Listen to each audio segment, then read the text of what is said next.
The cargo ship Wandering Hope drifted through the emptiness of space. Inside its metal walls, 300 human workers sat in silence. They were miners. They were builders. They were the hands that built the great stations of the Galactic Council, and they were tired. Captain stood at the front of the cargo hold. She looked at her people. Their faces were thin. Their clothes were old and torn. Many had scars from accidents in the mines. The Council species did not care about human safety. Humans were cheap labor, nothing more. "We arrive at station in 6 hours," said. Her voice was steady, but there was anger beneath it. "The inspectors will check us again. You know the rules. Keep your heads down. Do not speak unless spoken to. Do not look them in the eyes." A young man named Thomas stood up. He was barely 20 years old. His hands were rough from years of work in the crystal mines of Deneb 4. "Why?" Thomas asked. "Why do we keep accepting this? My father died in those mines." The supervisor laughed when it happened. He said humans breed fast anyway. The cargo hold went quiet. Everyone knew stories like this. Everyone had lost someone. Walked toward Thomas. She put her hand on his shoulder. "I know, son, I know, but we are not ready, not yet." "When will we be ready?" Thomas demanded. "They treat us like animals, worse than animals. At least they feed their pets properly." Did not answer. She could not answer, because she asked herself the same question every single day. The Galactic Council had found Earth 50 years ago. Humans had just developed faster than light travel. They were excited. They dreamed of friendship with alien races. They dreamed of sharing knowledge and culture. They dreamed of a universe full of wonder and peace. The reality was very different. The Council was made of 12 species. They were tall and thin with silver skin. They controlled most of the banking and trade. There were massive creatures with 4 arms and thick hide. They ran the military. They were small and clever with large black eyes. They managed technology and science. And then there were the others, and more. Each species had its place in the Council hierarchy. Each species looked down on those below them. Humans were at the very bottom. When the Council ships first arrived at Earth, the aliens were shocked. Earth was a death world. The gravity was too strong. The weather was too violent. The animals were too dangerous. The diseases were too many. How could any intelligent life survive on such a terrible planet? But humans had survived, more than survived. They had built cities and nations. They had created art and music. They had split the atom and touched their moon. The Council did not care. To them, humans were freaks of nature. Tough and strong, yes, but stupid and primitive. Good for labor, good for nothing else. At first, humans tried diplomacy. They sent their best ambassadors. They offered friendship and trade. The Council laughed at them. The High Minister called human culture the confused noise of animals trying to imitate civilization. Trade agreements were signed, but they were traps. Humans gave their labor and resources. In return, they received almost nothing. Earth's governments protested. The Council ignored them. When protests grew louder, the Council sent warships to orbit Earth as a reminder. The message was clear: stay in your place or be destroyed. Many humans left Earth to find work in Council space. There were no jobs at home. The Council had taken control of Earth's economy. Factories closed, farms failed, people starved. Working for the aliens was the only way to feed their families. So millions of humans spread across the galaxy. They worked in mines on frozen worlds. They built stations in the void between stars. They cleaned the homes of wealthy aliens. They did every job that was too dangerous or too dirty for Council species. And they were treated like garbage. On the planet Prime, humans were not allowed to walk on the same streets as citizens. On stations, human workers had to wear collars that tracked their movements. On research facilities, humans were sometimes used for medical experiments without their consent. Laws existed to protect Council citizens from harm. Those laws did not apply to humans. Captain had seen all of this. She had watched friends die in accidents that could have been prevented. She had seen families torn apart when parents were sent to different work camps. She had held crying children who would never see their mothers again. And she had kept silent because speaking up meant death, because Earth was held hostage, because there was no hope. Or so she had believed. 6 months ago, everything changed.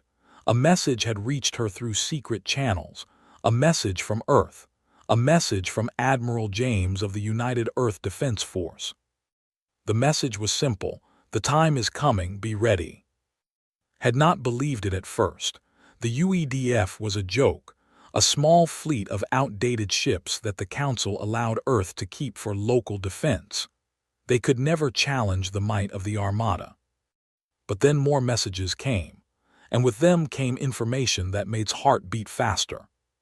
For 30 years, Earth had been secretly building. Deep beneath the surface, in hidden facilities, humans had constructed a real fleet. Not the rusty patrol boats that the Council inspected every year. A true battle fleet. Thousands of ships, advanced weapons, technology that humans had developed in secret, technology that the Council knew nothing about. The Council believed humans were stupid. They did not monitor human scientists too closely. They did not think humans could innovate. They were wrong. Human engineers had studied every piece of alien technology they could find. They had learned. They had improved. And they had created weapons that would make the tremble. Did not know all the details. Only a few people did. But she knew that something big was coming. And she knew that when it happened, she would need to protect her people. The Wandering Hope entered the space around station. The station was enormous. It hung in space like a metal flower, its many arms stretching out in all directions. Thousands of ships moved around it. Trade ships, military ships, luxury cruisers carrying wealthy aliens on vacations. And cargo ships like the Wandering Hope, carrying human workers to their next assignment. "Attention, human vessel," a voice came through the communication system. It was a voice, cold and dismissive. "You will dock at Bay 47. Your cargo will be inspected before release. Any resistance will result in immediate termination." Press the response button. "Understood, station control, we comply." She hated those words. She had said them 1,000 times. Every time they tasted like poison in her mouth. The ship docked. The cargo bay doors opened. Inspectors walked in. They wore clean white uniforms. Their silver faces showed no emotion. Behind them came guards with massive plasma rifles. The lead inspector was named. Knew him. He had inspected her ships many times before. He enjoyed making humans uncomfortable. "Captain," said. He pronounced her name wrong on purpose. "Another load of workers. Let us see what quality of meat you bring this time." Stood still. Her fists clenched at her sides, but she kept her face calm. Walked among the human workers. He looked at them like a farmer looking at cattle. He poked one man in the chest. He grabbed a woman's face and turned it side to side. He laughed when a child started crying. "This one is too small," said, pointing at an old man. "He will not last a week in the mines. Why do you waste our time with such garbage?" "He is a skilled technician," said. "He can repair equipment that—" "Did I ask you to speak?" turned sharply. His eyes were cold. "You humans never learn your place, always talking, always complaining. You should be grateful we allow you to serve the Council at all." Lowered her head. "Forgive me, Inspector." Smiled. It was an ugly smile. "Better. Now we have reports that some human workers have been talking about unrest, spreading dangerous ideas. You would not know anything about that, would you, Captain?" His heart stopped for a moment. Did they know? Had the secret been discovered? "No, Inspector," she said. "My workers are loyal and obedient." Stared at her for a long moment. Then he waved his hand dismissively. "Of course they are. Humans do not have the intelligence for rebellion. You are workers, tools. You do what you are told." He turned and walked toward the exit. Unload the workers. They report to Mining Sector 7 in the morning. Anyone who is late will be punished." The inspectors left. The guards followed. Let out a breath she did not know she was holding. Thomas approached her. "How long?" he whispered. "How long do we keep pretending?" Looked at him. Then she looked at all the workers watching her. They had heard the rumors too. They knew something was happening. They were waiting for a sign. "Soon," whispered back, "very soon." That night sat alone in her small cabin. The walls were thin metal. The bed was hard.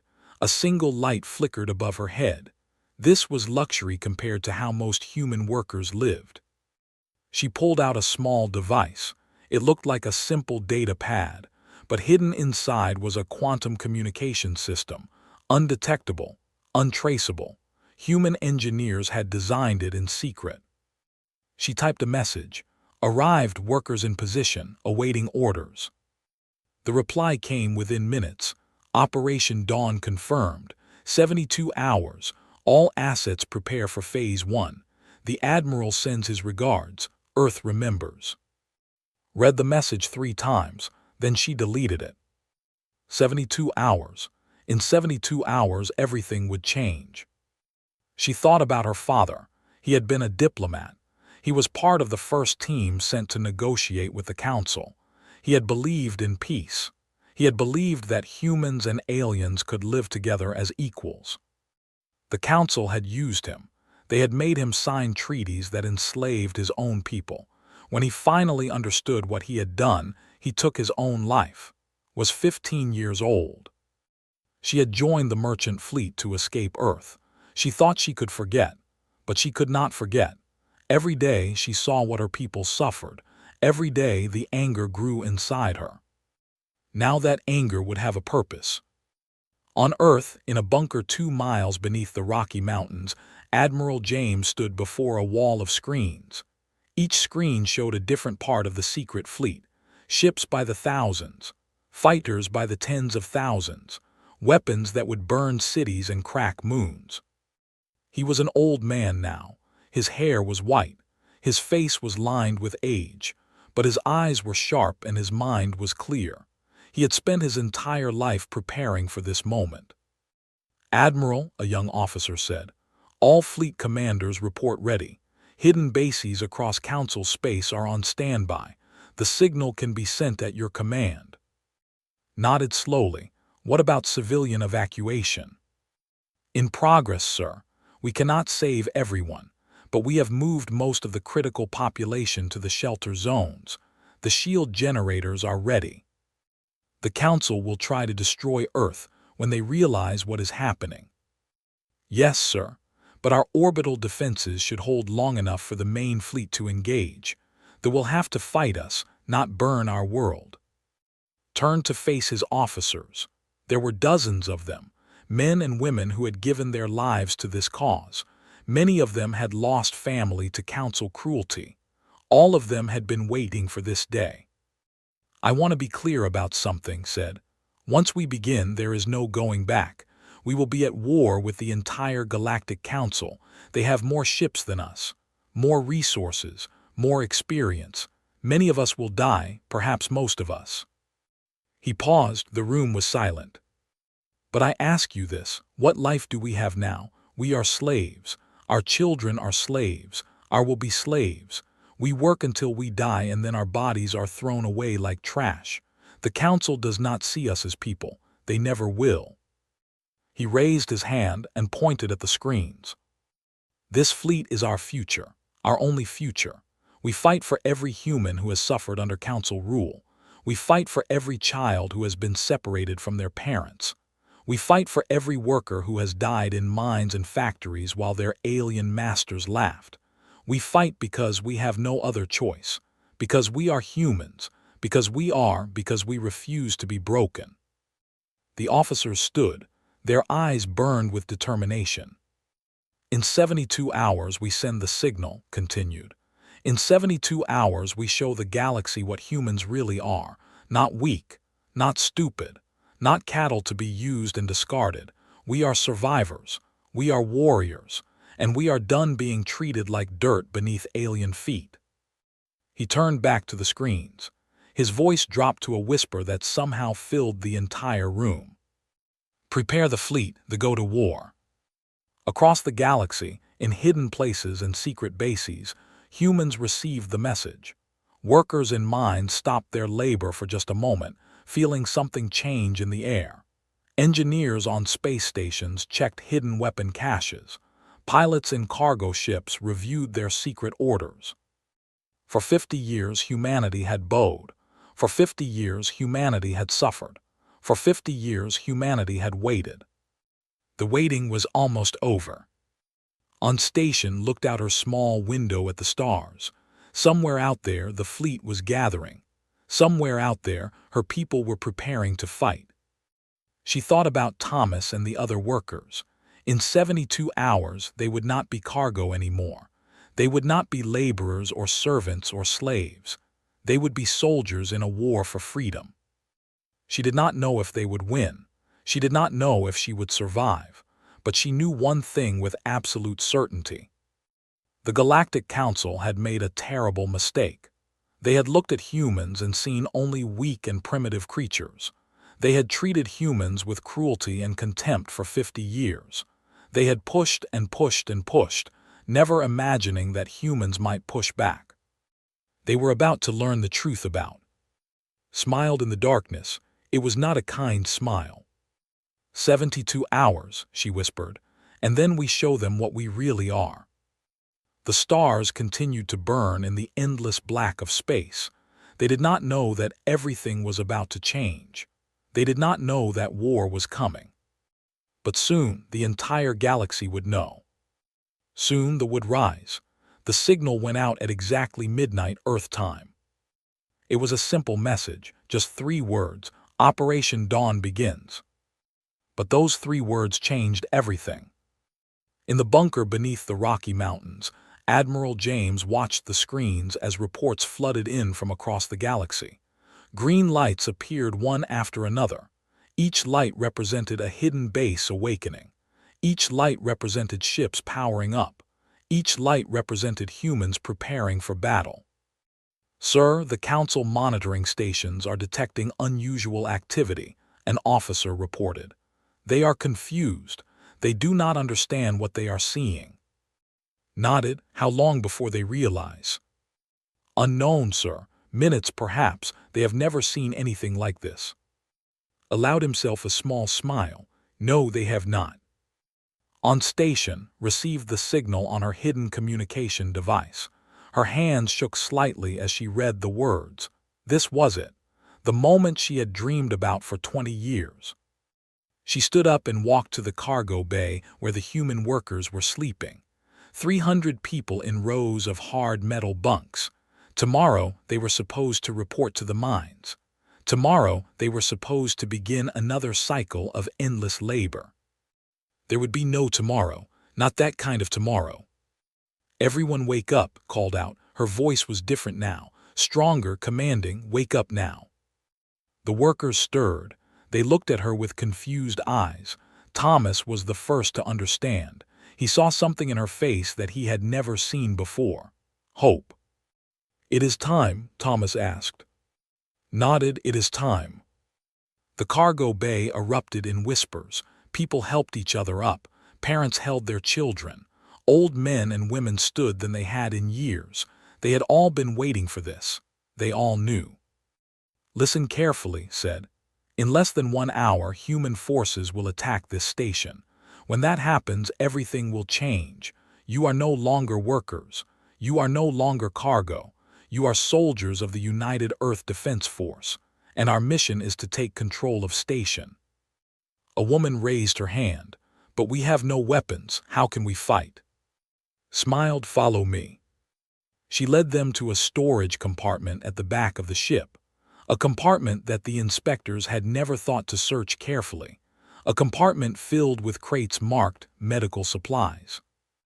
Opened the first crate. Inside were plasma rifles, hundreds of them, compact, powerful, and designed specifically for human hands. "We have been preparing for this moment for a long time," said. Every cargo ship in the human merchant fleet carries hidden weapons. Every human station has secret storage rooms. Every human colony has underground bunkers full of equipment. Thomas picked up a rifle. It felt good in his hands. It felt right. The Council thinks we are helpless, continued. They think we have nothing. They are wrong. For 30 years we have been smuggling weapons across the galaxy. For 30 years we have been training in secret. For 30 years we have been waiting for this night. She picked up her own weapon. Now we stop waiting, now we fight. The station alarms began to wail. Somewhere in the distance, explosions rocked the metal walls. The lights flickered. The floor shook beneath their feet. "The fleet has arrived," said. "Move out. Team Alpha with me to the control center. Team Beta secures the docking bays. Team Gamma protects the civilians. Go." The human workers moved with speed and purpose. They were not trained soldiers, but they had lived hard lives. They had faced death many times in the mines and factories. They were not afraid.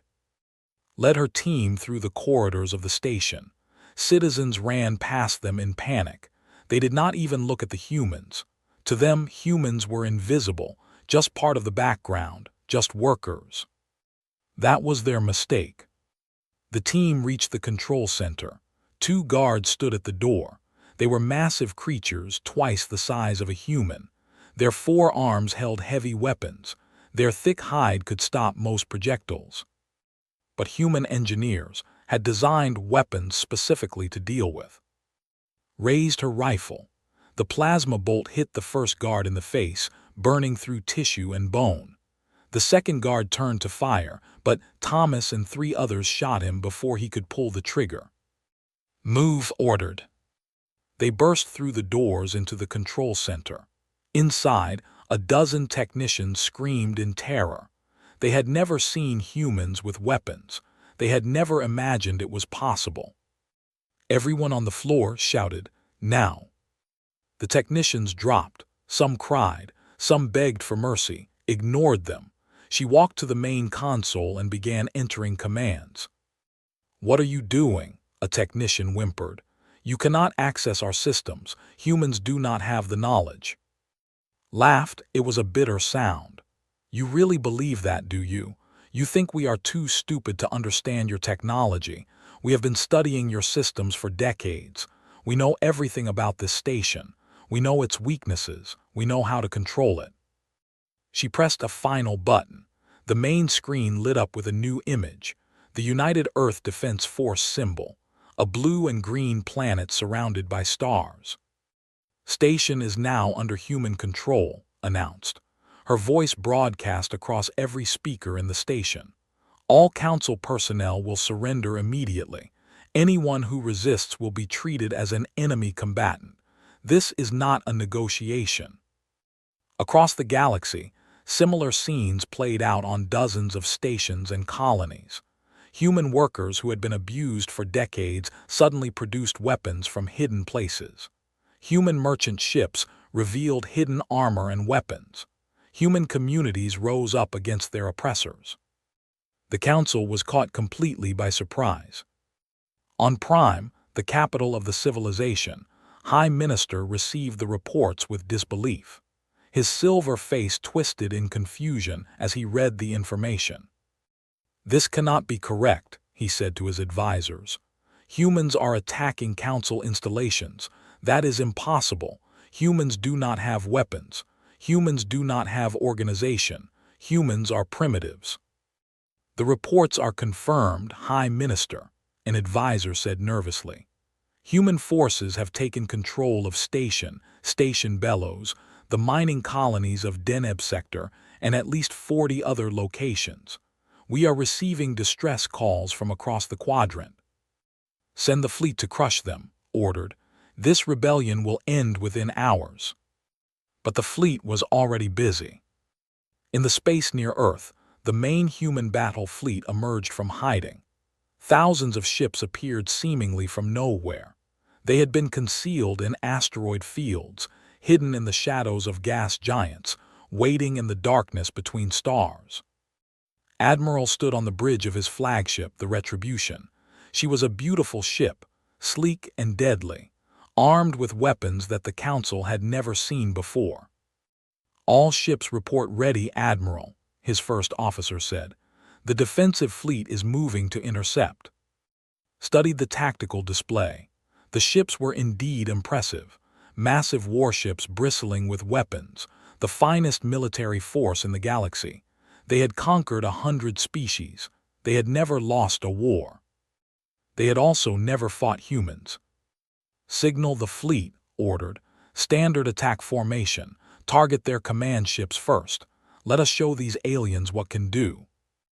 The two fleets met in the space between Earth and Mars. It was the largest naval battle in galactic history. Thousands of ships on each side, millions of warriors. The outcome would decide the future of human civilization. They attacked with their usual strategy: overwhelming force, direct assault, crush the enemy with superior firepower. It had always worked before. This time it did not work. Human ships were smaller than warships, but they were faster and more agile. Human weapons were strange and terrible. Plasma cannons that burned through shields, missiles that could change direction in mid-flight, electronic warfare systems that confused sensors. And the humans fought like no species that had ever encountered. Council species were careful in battle. They protected their ships. They retreated when damaged. They valued survival above victory. Humans did not care about survival. Damaged ships did not retreat. They flew directly at enemy vessels and exploded, taking warships with them. Pilots whose weapons failed used their fighters as missiles. Soldiers boarded enemy ships through hull breaches and fought hand to hand, even knowing they would die. They did not understand. Why would anyone fight like this?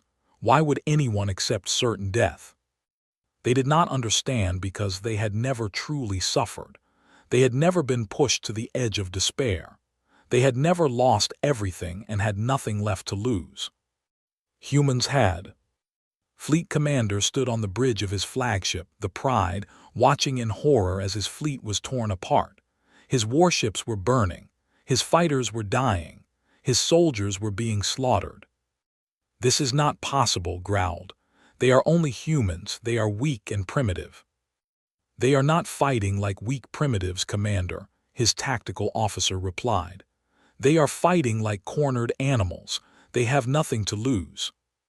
"Everyone has something to lose." "Not them, Commander. We took everything from them: their freedom, their dignity, their hope. They have nothing left except their anger, and that anger is terrible." Watched another of his ships explode. A human fighter had flown directly into its engine core. The pilot had sacrificed himself to destroy a vessel worth 100 times his ship. "Fall back," ordered. "Signal the reserve fleet. We need reinforcements."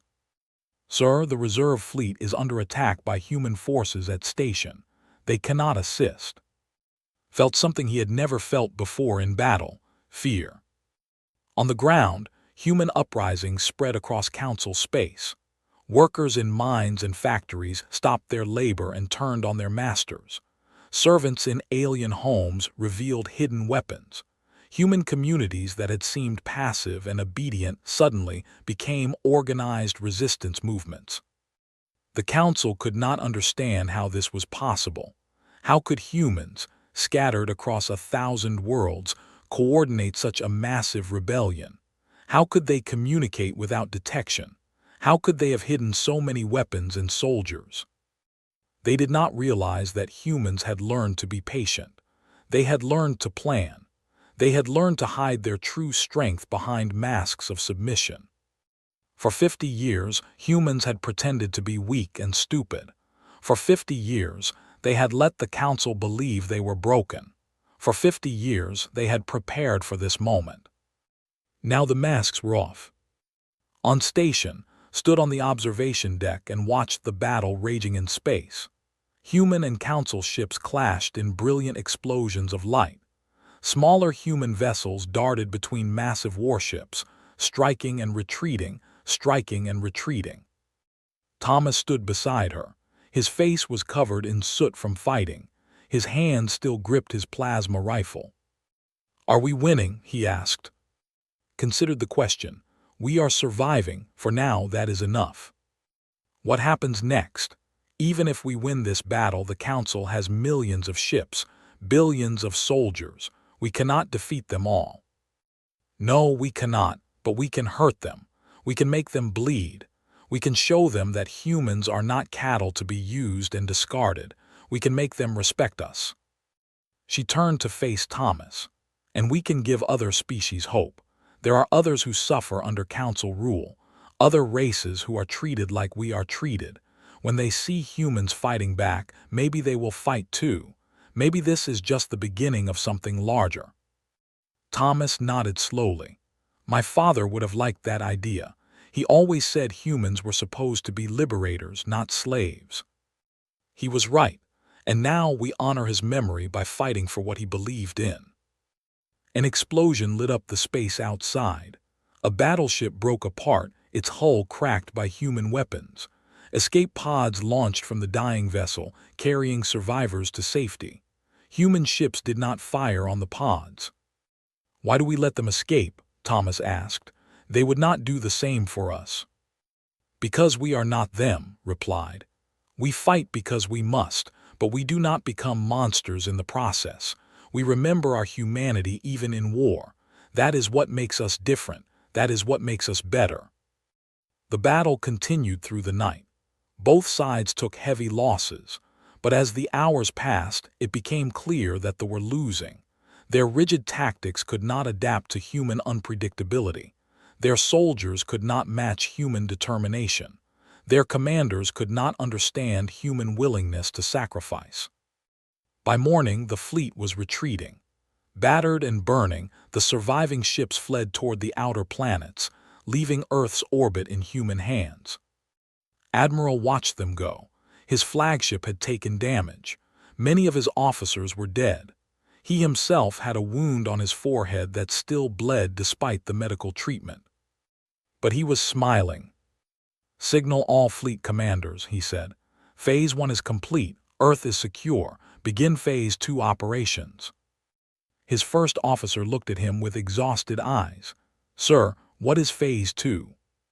Turned to face her. The blood on his face made him look savage, primal human. Phase 2 is liberation, he said. Every human colony, every human work camp, every place where our people have suffered, we are going to free them all. And then, he paused, looking out at the stars. And then we are going to make the Council answer for everything they have done to us. Sir, that could take years, decades. I know, but we have waited 50 years for this moment. We can be patient a little longer, and when we are finished, the galaxy will never look at humans the same way again. Across Council space, the message spread. Humans had fought back. Humans had won their first battle. Humans were no longer slaves. For the first time in 50 years, there was hope. In hidden places and secret rooms, humans who had been afraid now stood a little taller. Workers who had been beaten down now looked at their masters with different eyes. Children who had been told they were worthless now dreamed of freedom. The war had only begun. There would be more battles, more sacrifices, more death. The road ahead would be long and hard and bloody. But for the first time, humans believed they could walk that road. For the first time, believed they could win. And that belief changed everything. 3 months had passed since the first battle, 3 months of war, 3 months of blood and fire and death. Admiral James stood on the bridge of the Retribution as it entered orbit around the planet 4. Below him, the surface burned. Smoke rose from 100 cities. The garrison had fought hard, but in the end they had fallen. Surface teams report complete liberation, his communications officer announced. 40,000 human workers freed from the mining camps. Enemy casualties estimated at 12,000. Our casualties, 437. Nodded slowly. The numbers were better than he had expected, but 437 dead humans was still 437 families destroyed. 437 mothers who would never see their children again. War had a terrible cost. Begin evacuation protocols, ordered. Get our people off that planet and onto transport ships. We move to the next target in 6 hours. The human fleet had been moving non-stop since the Battle of Earth. They struck fast and hard, liberating human colonies and work camps across Council space.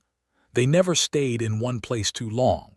They knew the Council was gathering its forces for a major counterattack. But the Council was having problems of its own. On Prime, High Minister faced a Council chamber in chaos. Representatives from all 12 member species shouted at each other.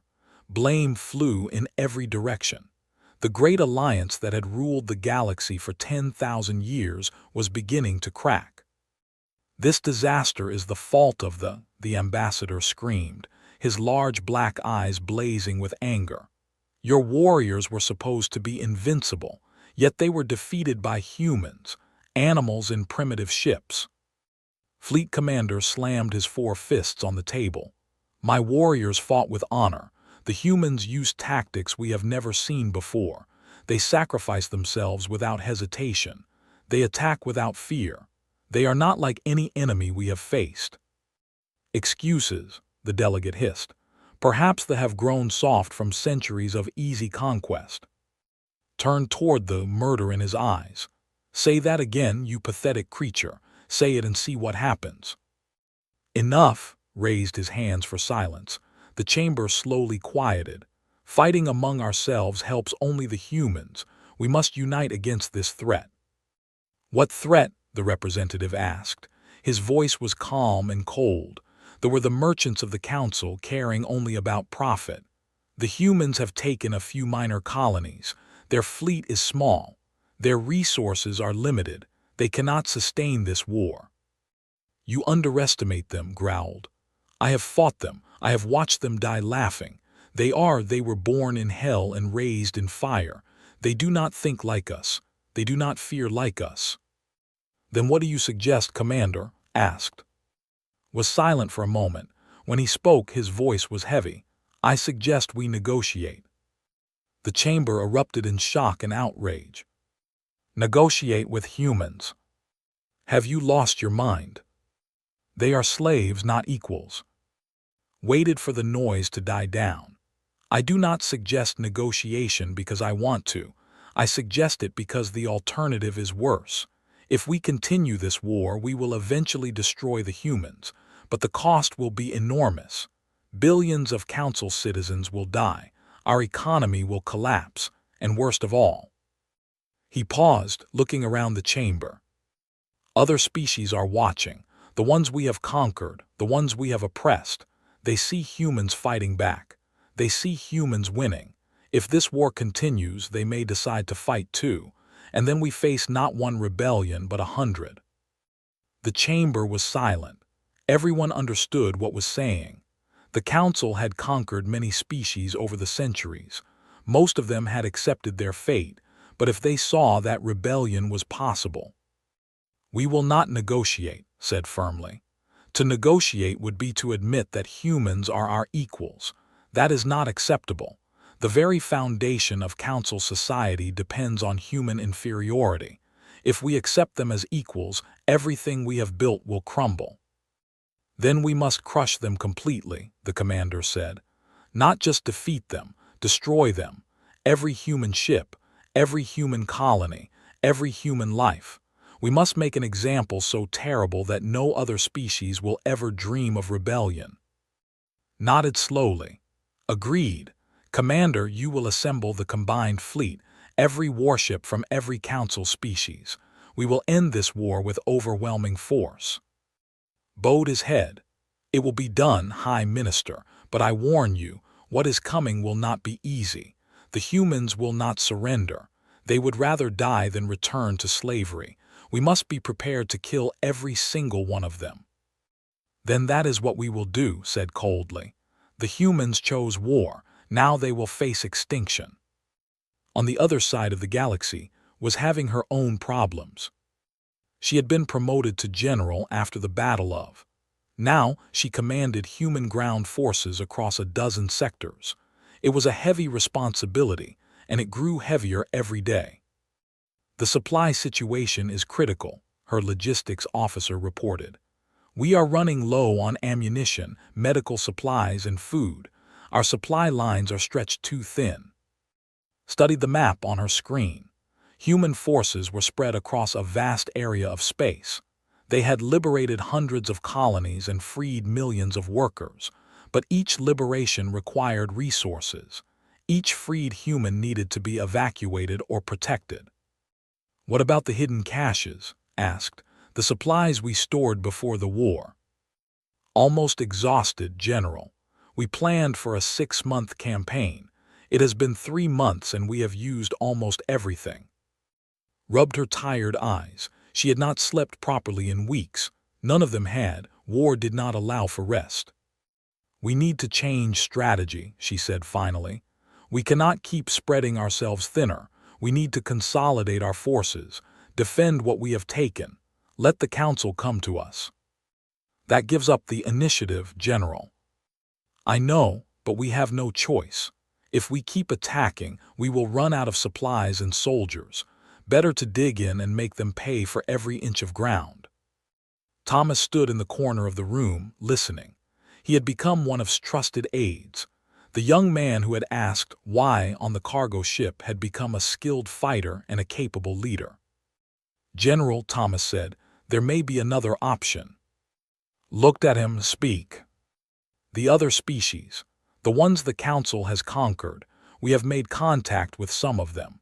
Though they hate the Council as much as we do, if we could convince them to join us." "An alliance," said thoughtfully, "other species fighting alongside humans." "The Council rules through fear and division. They keep each species separate, focused on their own problems. But if we could unite them against a common enemy." Shook her head slowly. "It is a good idea, Thomas, but the other species do not trust us. To them, we are just another Council race. They do not know that we have suffered as they have." "Then we show them," Thomas said. "We share our stories. We prove that we are allies, not masters. We offer them something the Council never has: true partnership." Considered this. It was risky. The other conquered species might refuse to help. They might even betray humans to the Council in exchange for better treatment. But Thomas was right. Humans alone could not defeat the combined might of the Council. They needed allies. "Contact the representative," ordered. "Arrange a meeting. We will see if your idea has merit." The meeting took place on a neutral space station in the Outer Rim. When in person, despite the danger, some things could not be done through messages. There were strange creatures. They had 6 legs and crystalline skin that changed color based on their emotions. The Council had conquered them 300 years ago. They had been workers and servants ever since, much like humans. The representative was named. She studied with multifaceted eyes that showed no emotion. "Why should we help humans?" asked. Her translator device made her voice sound flat and mechanical. "Your species is new to suffering. They have endured for centuries. What do you know of our pain?" Did not answer immediately. She had prepared a speech, full of words about freedom and cooperation. But looking at, she realized that words would not be enough. Instead, she rolled up her sleeve. Scars covered her arm, burns from factory accidents, cuts from mining equipment, marks from punishment she had received for minor infractions. "I know pain," said simply. "Every human knows pain. We have lost friends and family to Council cruelty. We have watched our children taken from us to work in mines until they died. We have been told that we are worthless, that we are animals, that we deserve nothing better than slavery." She lowered her sleeve. "I am not here to compare suffering. Your pain is your own. Our pain is our own. But I believe we share something: the desire to be free, the desire to be treated with dignity, the desire to determine our own futures." Was silent for a long moment. Her crystalline skin shifted through several colors that could not interpret. They have tried rebellion before, said finally. 3 times in our history, each time we were crushed. Millions of our people were killed. The survivors were punished for generations. Humans faced the same threat, replied. But we chose to fight anyway, because slavery is not living, because our children deserve better, because some things are worth dying for. And if you lose, if the Council destroys you completely, then at least we died fighting. At least we showed the galaxy that it is possible to resist. At least we gave hope to others. Studied for another long moment. Then she did something unexpected. She extended one of her crystal legs and touched his arm. In culture, this was a gesture of deep respect. "The will consider your proposal," said. "We will speak with thee we will share your words with them, and we will watch. If humans continue to fight, if humans prove they are worthy allies, perhaps we will join you." "That is all I ask," said. "Watch us. See that we are not like the Council. See that we fight for something greater than conquest." The meeting ended. Returned to her ship with mixed feelings. She had not secured an alliance, but she had opened a door. Now humans would have to prove themselves through actions. Meanwhile, the Council was gathering its forces. Across Council space, warships assembled into the largest fleet ever created. Battleships, cruisers, science vessels converted for war, ships from every member species united for the first time in centuries. Fleet Commander commanded this massive armada. Over 50,000 warships, millions of soldiers, enough firepower to sterilize entire planets. He stood on the command deck of his new flagship, the Vengeance, and watched the fleet form up around him. It was an impressive sight, the combined might of a galactic civilization. But did not feel confident. He had fought the humans at Earth. He had seen what they could do. He had watched his warriors die by the thousands against an enemy that should have been easy prey. "Commander," his tactical officer reported, "the human fleet has been detected in the sector, approximately 3,000 ships."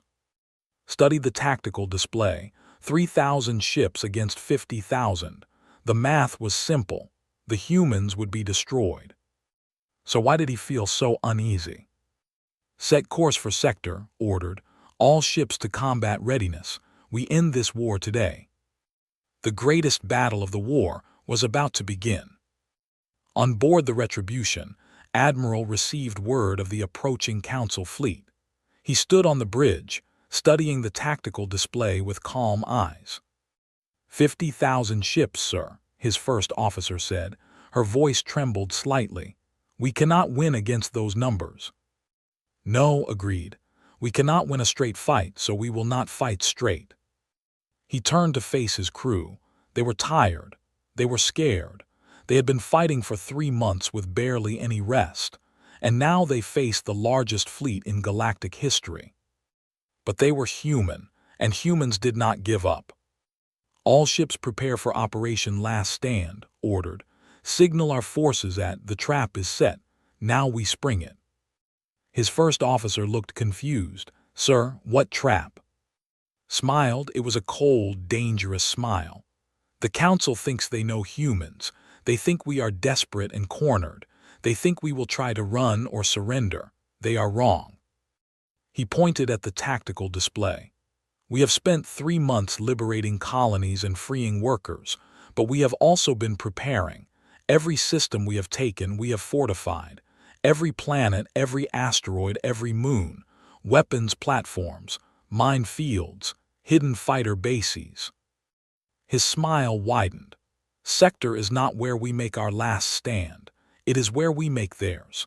They are walking into a kill zone of our design. And when they are committed, when they cannot retreat, we will show them what can really do." The bridge was silent. Then slowly the crew began to understand. They began to smile too. They were outnumbered. They were, by every measure, they should lose. But they were human, and humans had a way of defying the odds. The final battle of the first phase of the war was about to begin, and nothing would ever be the same again. The Council fleet entered sector in perfect formation. 50,000 ships arranged in the classic battle pattern. Warships in the center, support vessels in the rear, fighters screening the flanks. It was a display of overwhelming power, meant to crush any resistance. Fleet Commander stood on his command deck and watched the human fleet ahead, 3,000 ships. They seemed so small against his armada, so vulnerable. "Sir," his tactical officer said, "the humans are not retreating. They are holding position near the asteroid belt." Frowned, "They should be running. They cannot hope to fight us with those numbers. Perhaps they are preparing to surrender." "Humans do not surrender. I have learned that lesson." Studied the display carefully. Something felt wrong. The humans were too calm, too organized. They were not acting like a desperate enemy about to be destroyed. But what choice did he have? The Council had given him orders: destroy the human fleet, end the rebellion, restore order to the galaxy. "All ships advance," ordered, "weapons free when in range." The Council armada moved forward. Thousands upon thousands of warships, their weapons charging, their shields at maximum. It was the most powerful military force ever assembled in galactic history. The humans waited. On board the Retribution, Admiral watched the Council fleet approach. His hands were steady. His voice was calm. He had been preparing for this moment for decades. "Sir, they are entering the asteroid belt," his first officer reported. "I see them. Status on the hidden platforms." "All platforms report ready. Fighters are in position. Ground batteries on 4 are armed." Nodded. "Signal all ships. Operation Last Stand begins in 3, 2, 1, execute." The asteroid belt came alive.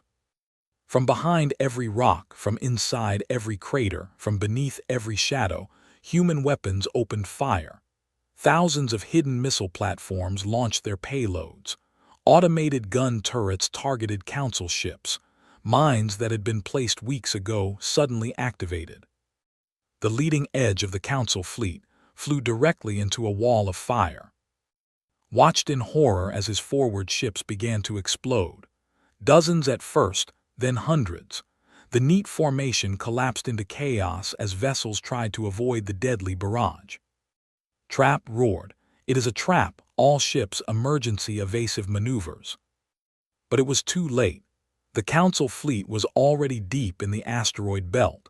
Ships crashed into rocks trying to dodge missiles. Vessels caught in minefields were torn apart.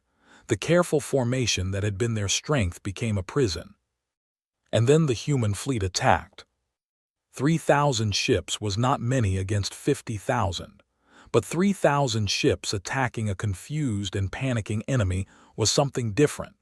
Human vessels darted through the chaos, striking at vulnerable targets, then disappearing into the asteroids before the Council ships could respond. "We are losing coherence," the tactical officer shouted. "Squadron commanders are not responding. Communication is being jammed." Slammed his fists against the command console. "Get me communication with Fleet 7. Fleet 7 is our reserve. They are still outside the belt."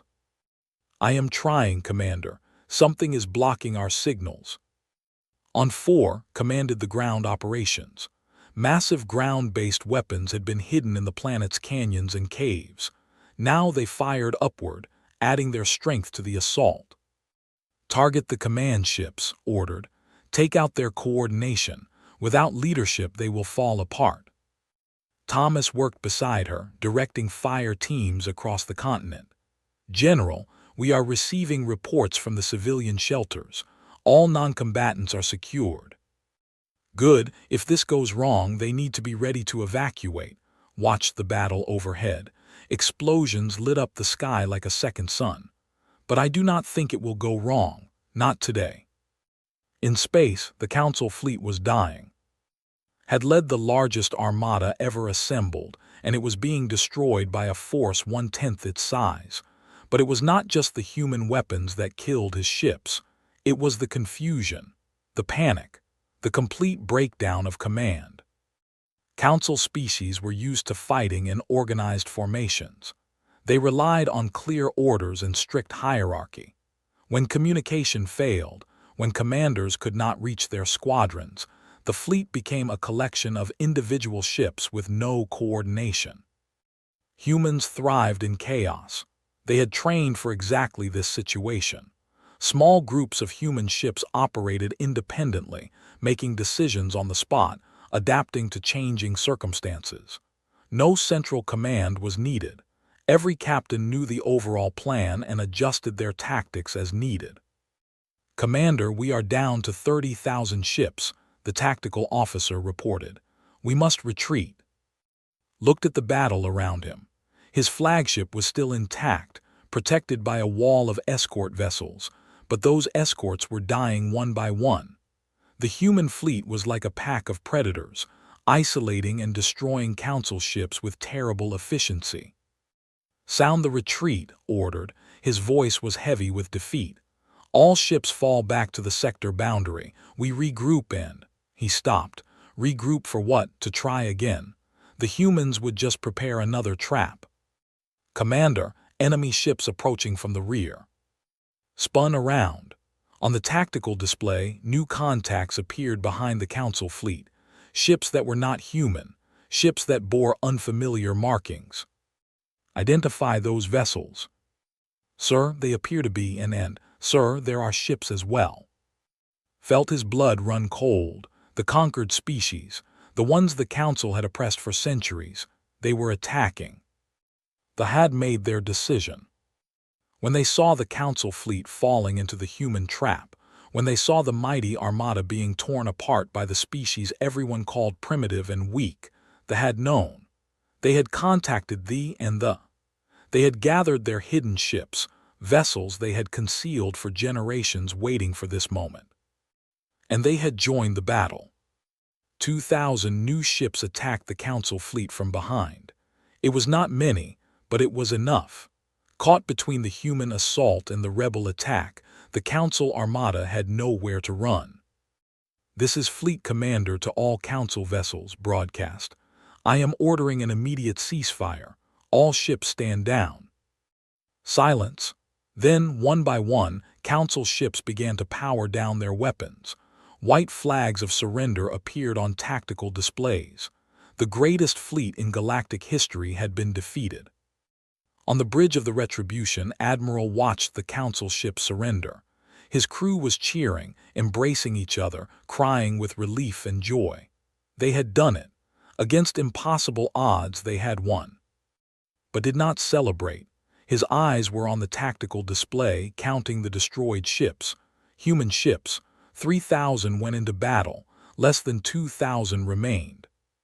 1,000 human vessels destroyed. Tens of thousands of human lives lost. Good people who had given everything for this victory. "Signal Fleet Commander," said quietly. "Tell him I want to meet face to face. It is time to discuss terms." The meeting took place on a neutral station. Accompanied Admiral, along with a delegation that included human leaders and representatives of the and. Arrived with only 2 aides. His massive frame seemed smaller somehow. Defeat had taken something from him. The 2 leaders faced each other across a metal table. Human and slave and master, now equals. "You surprised us," said finally. "We did not believe humans capable of such strategy, such determination." "You never really looked at us," replied. "You saw what you wanted to see, animals, primitives, slaves. You never considered that we might be more." "No, we did not," was silent for a moment. "I have a question, Human Admiral. Why fight against such odds? You could have been destroyed, your entire species could have been wiped out. Why take that risk?" Leaned forward. "Because the alternative was worse. You do not understand what it is like to be treated as less than nothing. To watch your children grow up knowing they will always be slaves. To have no hope, no future, no chance of anything better. That is not living. That is just dying slowly." He sat back. "We chose to risk everything because we had nothing to lose. You gave us nothing, so we had nothing to fear. Absorbed this. And now, what do you want? The Council will not simply accept your terms. High Minister is already calling for a new fleet to be assembled. Let him try, spoke up. You have seen what we can do when cornered, and now we have allies. The others will join as well. Every species you have oppressed is watching. Every slave in the galaxy is dreaming of freedom. You would tear the Council apart. The Council tore itself apart, said. You built your empire on cruelty and exploitation. That foundation has cracks. We are simply exposing them. Looked at the rebel delegation. Humans side by side with an end. Species that had been enemies were now allies, united by their common experience of suffering. What are your terms? Asked. Pulled out a data pad. Full recognition of human sovereignty. No Council ships in human space. Release of all human prisoners and workers. Compensation for 50 years of exploitation. Equal representation in galactic affairs. The Council will never accept this. They have no choice. Their greatest fleet is destroyed. Their economy is crumbling. Their subject species are rising up. Continue the war and the Council will collapse completely. Accept our terms and perhaps something can be saved. Studied the data pad for a long time. I am only a military commander. I do not have authority to make peace. Then take our terms to those who do. Tell them what you have seen. Tell them that the age of human slavery is over. They can accept that reality, or they can watch their civilization burn. The commander stood. He bowed his head slightly too. It was a gesture of respect that no had ever shown a human before. I will deliver your message, said, but I warn you, is proud. He may choose destruction over surrender. Then that will be his choice, not ours. Left, the delegation watched him go. Do you think they will accept? Thomas asked. Shook his head. I do not know, but the war is not over either way. Even if the Council agrees to peace, there will be those who resist, those who cannot accept that humans are equals. We must remain strong. Nodded. The hardest battles may still be ahead, but we have proven something today. We have proven that can win, that slaves can become free, that the powerful can fall. She looked at the representative. His crystalline skin shone with colors of hope and determination. And we have proven something else, continued. We have proven that different species can work together, not as masters and servants but as partners. That is the future we are fighting for. A galaxy where every species is respected, where no one is property. Extended a crystal leg and touched his arm again. The will stand with humans, today and always. Similar pledges came from thee and representatives. A new alliance was forming, not the council of masters and slaves, but something different, something better. Admiral looked out the window at the stars. Somewhere out there, the council was deciding how to respond, war or peace, survival or destruction. But whatever they chose, one thing was certain. The galaxy had changed forever. Humans were no longer slaves. They were no longer property. They were warriors who had faced the mightiest empire in history and emerged victorious. They were. And the universe would never forget what they had done. On Prime, High Minister received report. He read the human terms with trembling hands. His silver face twisted with rage and fear. They dare, whispered. They dare demand equality with council species. They are animals, primitives. They should be grateful we allowed them to exist at all. His advisors exchanged nervous looks. Many of them remembered what had happened at. They had seen the recordings of council ships burning by the thousands. They had heard reports of and joining the humans. High Minister, one advisor said carefully, perhaps some compromise is possible. The humans have proven themselves formidable, and with the other species joining them. Silence, slammed his fist on the table. There will be no compromise. There will be no negotiation. We will build a new fleet. We will destroy every human in the galaxy. We will crush every rebel species and restore order. He stood and pointed at the window, beyond which the stars of Council space glittered. The Council has ruled this galaxy for 10,000 years. We will not fall to a pack of savages. Prepare for total war. But even as gave his orders, even as new ships were commissioned and new soldiers recruited, the message of spread across the galaxy. Stories of human bravery, stories of Council defeat, stories of hope. In slave quarters and work camps, in mines and factories, oppressed beings of 100 species whispered to each other. Did you hear? The humans won. The Council fleet was destroyed. Freedom is possible. The fire that humans had started was spreading. And nothing in the universe could put it out. 1 year after the Battle of the Galaxy was a different place. High Minister had refused peace. He had ordered the construction of a new fleet. He had promised to crush the human rebellion and restore Council supremacy. He had sworn that no primitive species would ever threaten dominance again. He had failed. The war had continued, but not as had planned. New ships were built, but crews were harder to find. Warriors questioned orders for the first time in their history. Citizens began protesting in the streets. Scientists refused to work on weapons projects. And across Council space, more species joined the rebellion. They rose up, overwhelming their overseers with sheer numbers. The sabotaged Council factories from within. They refused to mine the crystals that powered Council technology. One by one, the pillars of Council power crumbled. Admiral James had not rested during this year. He had led the human fleet in a campaign across the stars, liberating colony after colony. His ships were joined by vessels from a dozen allied species. The small rebellion had become a galactic revolution. Now stood on the bridge of the retribution as it approached Prime itself, the heart of the Council, the capital of the empire that had enslaved humanity. "We are in visual range, Admiral," his first officer reported. Looked at the Prime was beautiful, a blue and silver world covered in gleaming cities and crystalline towers. They had built their civilization on the labor of 1,000 conquered species. Their wealth was stolen wealth. Their beauty was painted in blood. "How many Council ships in orbit?" asked. "Approximately 10,000, sir. Most are damaged from previous engagements. Many have skeleton crews. We estimate only 60% are fully operational." Nodded, the Allied fleet behind him numbered 15,000 ships. Humans and others. Species that had once been slaves now flew as warriors.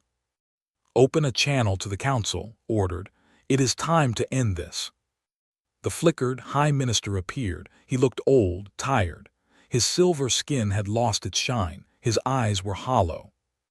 "Human Admiral said, 'You come to attack this is an act of barbarism.'" "No, High Minister," replied calmly. "This is an act of liberation, just as you attacked Earth 50 years ago. Just as you conquered and enslaved 100 species before us, we are simply returning what you gave. We brought civilization to primitive worlds. We brought order to chaos. You brought slavery. You brought suffering. You treated intelligent beings as property, and now you face the consequences." Leaned forward. "If you attack Prime, billions will die. Our civilians are innocent. They have done nothing to you." Felt anger rise in his chest, but he kept his voice steady. "Innocent? Your civilians walked past human workers dying in the streets. They used our people as servants and treated us worse than animals. They built their comfortable lives on our broken backs." He paused. "But we are not like you. We do not kill civilians. We do not slaughter innocents. Surrender now and your people will be spared. Continue to resist and we will destroy your military forces, but we will not touch your cities unless we are forced to defend ourselves. You cannot ask me to surrender. The Council has ruled for 10,000 years. We are the foundation of galactic civilization. That civilization was built on cruelty. It is time for something new." Was silent for a long moment. Around him, his advisors whispered urgently. Many of them wanted to surrender. The war was lost. Everyone knew it. Pride was all that remained. "I need time," said finally. "Time to consult with the other council species. You have 1 hour. After that we attack." The screen went dark, turned to face his crew. They looked at him with trust and determination. They had come so far. They had lost so many friends. Now they stood at the gates of victory. "All ships prepare for battle," ordered, "but hold fire unless fired upon. We give them 1 hour. After that we end this." On the surface of Prime, panic was spreading. Citizens who had never known fear now ran through the streets. The servants they had relied upon for generations were gone, joined the rebellion, or simply disappeared. The comfortable world they had known was collapsing. In the council chamber faced the representatives of the other species. Many seats were empty. They had openly joined the rebels.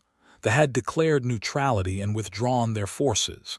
Even the mighty warriors who had been the backbone of council military power were divided. Fleet Commander stood before the assembly. He had survived, had fought in a dozen more battles, and had watched his forces shrink with each engagement. Now he spoke the truth that everyone feared to hear. "We cannot win," said bluntly. "The humans and their allies outnumber us and outfight us. Our supplies are exhausted. Our soldiers are demoralized. Continuing this war will only lead to complete destruction." "Then we die with honor," a noble shouted. "We do not surrender to animals." "Honor?" Voice was cold. "There is no honor in senseless death.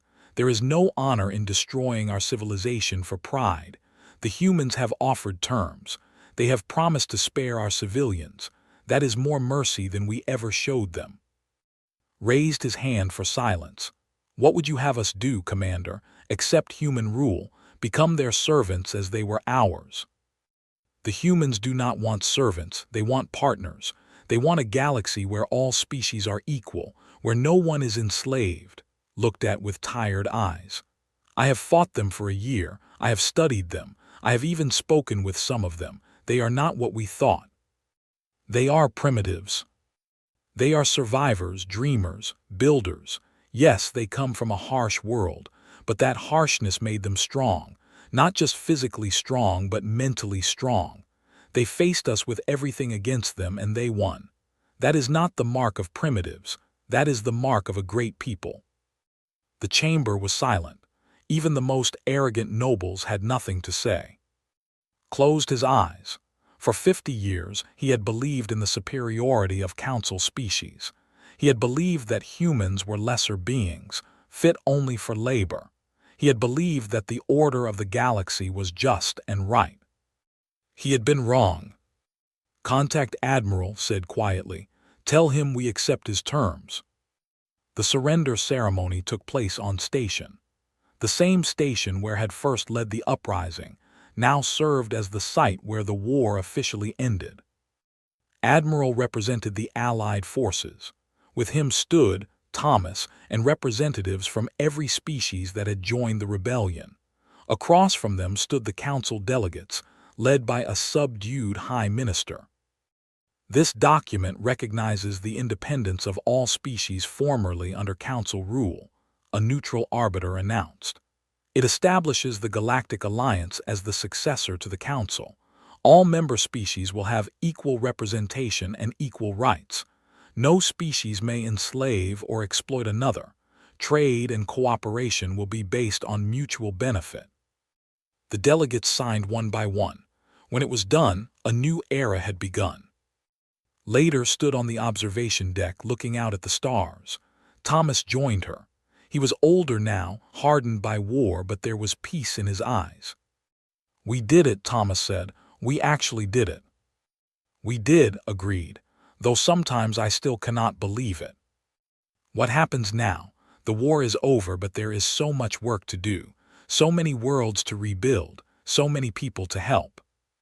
Nodded. "That is the challenge ahead. War is almost easy compared to peace. Destroying is simpler than building. Now we must prove that we can create a galaxy worth living in." Do you think we can?" Was silent for a moment. She thought about her father, who had believed in peace and cooperation. She thought about the workers on the Wandering Hope, who had dreamed of freedom. She thought about the millions who had died to make this moment possible. "I think we have to try," she said finally. "We fought for a better future. Now we must build it, not just for humans but for every species in the galaxy. A future where no one is treated as property, where every child has the chance to grow up free." She looked at Thomas. "That is what your father would have wanted. That is what all our dead would have wanted. We owe it to them to try." On Earth, the celebrations lasted for days. Billions of humans who had spent their lives under the shadow of council oppression now danced in the streets. Children who had never known freedom ran and played without fear. Old men and women wept with joy, never believing they would live to see this day. Admiral returned home a hero. He walked through the streets of his childhood, now rebuilt after years of neglect under council rule. People reached out to touch him, to thank him, to simply see the man who had led them to victory. But did not feel like a hero. He felt tired, he felt old, and he felt the weight of all the souls who had died under his command. He found a quiet park and sat on a bench alone. The noise of celebration faded into the background. He closed his eyes and remembered faces. So many faces. Officers and soldiers and pilots and workers. All dead, all sacrificed for this victory. A young girl approached him. She could not have been more than 8 years old. She held a small flower in her hand. "Are you the Admiral?" she asked. Opened his eyes and smiled gently. "I am. My mommy said you saved us. She said you made us free." "Many people made us free. I just helped." The girl held out the flower. "This is for you. Thank you for making us free." Took the flower carefully. It was a simple thing. A daisy, white petals around a yellow center. But to him, it was the most precious gift he had ever received. "What is your name?" he asked. "Hope," the girl said. "My mommy named me Hope because she said someday things would be better, and now they are." She ran off to join her mother, leaving alone with the flower. He held it gently, looking at its simple beauty. Hope, that was what they had fought for, that was what they had died for, not revenge, not conquest. Hope, the hope that the future could be better than the past, the hope that their children would never know slavery. He stood and walked home, carrying the flower like a treasure. The years that followed were not easy. Building a new galactic order was harder than destroying the old one. There were disputes between species. There were old hatreds that did not fade quickly. There were those who wanted revenge for centuries of oppression. But slowly things improved. The Galactic Alliance established fair trade agreements that benefited all species. Former slaves received compensation for their suffering. Education and technology were shared freely. War became rare as species learned to resolve disputes through negotiation. Humans played a central role in this new galaxy, not as rulers or masters but as builders and peacekeepers. Their experience as surviving a harsh planet taught them to value cooperation and mutual support. Their experience as slaves taught them empathy for the oppressed. Became the first human ambassador to the Alliance. She worked tirelessly to bridge the gaps between species, to heal old wounds, to create a galaxy where everyone had a place. Thomas became a teacher.